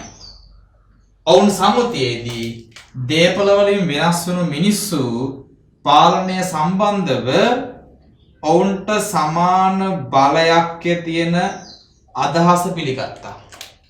ඒ කියන්නේ මිනිස්සු දේපල වලින් වෙනස් වෙන්න පුළුවන්. කෙනෙක්ට අඩු වැඩි වෙන්න පුළුවන් දේපල. හැබැයි ඔවුන්ට පාලනය සම්බන්ධව සමාන බලයක් තියෙන කියන එක සම්මුතියේදී පිළිගන්නවා. එහෙම සම්මුතියේදී පාලනය පිළිබඳව සමාන බලයක් තියෙනවා කියන එක පිළිගන්න ගමන් ඔවුන් පාලනයේදී පාලනය ගෙන යා යුතු පිරිස බවට පත් කරන්නේ මේ මිනිස්සු ටිකමයි. ඔවුන්ට පාලනයේදී තීරණ ගන්න සමාන බලයක් තියෙනවා. එහිදී තීරණ ගන්න ඕන ක්‍රමවේදයේ වශයෙන් ඔවුන් පිළිගන්නවා පොදු කැමැත්ත. පොදු කැමැත්ත කියන්නේ බහුතර කැමැත්ත. මිනිස්සු බහුතරයේ පොදුවේ ඉල්ලන පොදුවේ යොදවන දේ තමයි රටේ පාලනය තුළ ක්‍රියාත්මක විය යුත්තේ. දැන් සිවිල් සමාජයේ රාජ්‍ය ඇති වෙන්නේ ඔන්න ඔය කියන පාලනයත් එක්ක. එතකොට රූසෝගේ සම්මුතිවාදය හරහා පාලකයෙක් කෙනෙකුට පාලනයක් ඇති කරගන්නවා. මිනිසුන් මහජනයා බලවත් වෙනවා. මිනිසුන්ට පාලනය සම්බන්ධව සමාන බලයක් තියෙන බව සම්මුතියෙන් පිළිගන්න ගමන් ඔවුන් මේ ඔක්කොම හවුල් කරගත්ත පොදු කැමැත්තෙන් පාලනය වන ප්‍රජාතාන්ත්‍රීය පාලන ක්‍රමයක් හදා ගන්නවා. රූසෝ ඇති කරන් තියෙන්නේ එහෙම ප්‍රජාතන්ත්‍රවාදී පාලනයක්. මහජනතාවගේ ස්වාධිපත්‍ය බලය වර්ධනය වන ප්‍රජාතාන්ත්‍රික ක්‍රමයක් රූසෝ හදාගෙන තියෙනවා. හොබ්ස්ට ලොක්ස්ට වෙනස් රූසෝ විසින් සම්මුතිය හරහා ඉදිරිපත් කරේ වෙනස්ම අදහසක්. රූසෝ කියන්නේ ඉතිහාසය තුළ සිදුවුනේ මේ වගේ ක්‍රියාවලියක් සහ වර්තමානයේ තුළ පැවතිය යුත්තේ පාලකයෙක් නැවති ලුවි කෙනෙක් නැති මිනිස්සු විසින්ම පාලනය අරන් යන මේ ප්‍රජාතාන්ත්‍රික පාලනය. ඒකයි අවශ්‍ය වුණේ රූසෝට මිනිස්සුන්ගේ ඔළුව වලට දෙන්න. අවසාන අදහස් සාර්ථක වුණා. රූසෝත් ප්‍රංශය තුළ එහෙම පාලනයක් ඇති කිරීම පුරෝගාමී බවට පත් වුණා. වීරයෙක් බවට පත් වුණා. උතරින් අපි සම්මුතිවාදී අදහස් අවසන් කරනවා. හොබ්ස් ලොක් රූසෝ සම්මුතිවාදය හරහා සමාජයට වෙනස්ම විදිහකට ආමන්ත්‍රණය කරා. ඒ සමාජයේ තිබිච්ච එවකට තිබිච්ච දේශපාලන ක්‍රම වෙනස්ම තලයකට අරගෙන ආවා. ඒතර මෙයාලා අපිට කියන්න පුළුවන් පැත්තකින් සමාජයක් වෙනස් කරපු හරි දේශපාලන වීරයෝ ටිකක්. මේකට කාඩ්බෝඩ් වීරයෝ නෙවෙයි. ඇත්තරම මතවාදයක් කරා සමාජයක් දේශපාලන සමාජයක් වෙනස් කළ මිනිසුන් ගොළුව හදපු පිරිසක්. වීරයෝ තුන් දෙනෙක්. හැබැයි මේ ඉදිරිපත් කරපු අදහස සමාජ සම්මුතිවාදී මතවාදය ගැන යම්කිසි දුර්වලතා වීක් පොයින්ට් කීපයකුත් තියෙනවා. සමාජ සම්මුතිවාදයේ සිදුවෙච්ච සේවය අති වැදගත්. මොකද හේතුව දේවාරම්වාදයක පැත්තකින් අභාවයට යන හේතු වුණා. ප්‍රජාතාන්ත්‍රික පාලන ක්‍රම ගෙනාවා. පැවතුණු සමාජ ක්‍රම හෙන් පිටින් වෙනස් කළ මිනිසුන්ට හිතවාදී සමාජ ක්‍රම ගොඩ නැගුවා. මේ වගේ යහපත් දේවල් ගොඩක් සිද්ධ වුණා. හැබැයි සම්මුතිවාදී ප්‍රධාන දුර්වලතාවය තමයි මේක ඔප්පු කරගන්න සාක්ෂි නැහැ. ඉතිහාසයේ මිනිස්සු විසින් මෙහෙම පාලනයක් සම්මුතියක් ඇති කරගත්තා කියන එක ඔප්පු කරන සාක්ෂි නැහැ. ඔන්න ඔබ නිසා දේශපාලන විද්‍යා සාහිත්‍යය ඇතුලේ සමාජ සම්මුතියවාදී තරම් පිළිගත් න්‍යායක් විදියට සමාජගත වෙන්නේ නැහැ. ඒක බොහෝ විට තියෙන්නේ රාජ්‍ය ආරම්භයේ පිළිගත් සම්බන්ධව පිළිගත් න්‍යායක් විදියට නොවේ. මේ කතන්දර කීපයක් පුදු කතන්දර ටික මේ හරහා මිනිස්සු සමාජයක් වෙනස් කරගත්ත හැබැයි මේක ඔප්පු කරගන්න සාක්ෂි නැහැ. ඒක නිසා රාජ්‍ය ආරම්භයේ සම්මුතියකින් කියන එක වර්තමාන වෙද්දී පිළිගන්නේ නැත. ඒ දවස්වල මිනිස්සු ඒ සමාජවලදී පිළිගත්තට අද වෙද්දී නූතන මේ ක්‍රමවේදය ඇතුලේ මිනිස්සු පිළිගන්නේ රාජ්‍ය බිහිවුනේ මෙහෙම කියලා නෙවෙයි. හැබැයි සිදු කළ සේවය අව탁සිරු කරන්නත් බැහැ. ඔක තමයි එහෙනම් රාජ්‍ය සම්පත් ඉදිරිපත් වෙච්ච පළවෙනි දේශපාලන මතවාදයේ සමාජ සම්මුතිවාදය. අපි ලබන සතිය හම්බෙමු. මේක දෙවෙනි සමක ලිබරල් වාදයත් එක්ක. එතෙක් එහෙනම් ඔබ මේ ටික පාරණ ටික නැවත බලන්න WhatsApp group එකේ තියෙනවා link කීපයක් මේවට ගිහිල්ලා ඔබ විසින් ඇදහිරීමක් කරන රාජ්‍ය පාඩම සාපිය අවශ්‍ය කරන රාජ්‍ය පාඩමට අවශ්‍ය කරන සියලුම දේවල් ටික මේ හරහා ඔබට දෙන්න උත්සාහ කරා සාදත් දුන්නා. හොඳට බලා ගන්න, වැඩ කරන්න, අධ්‍යාපනයේ මග හර ගන්න නම් එපා. හැමෝටම ජය වේවා. බුදු සරණයි කියලා නැවත ප්‍රාර්ථනා කරනවා.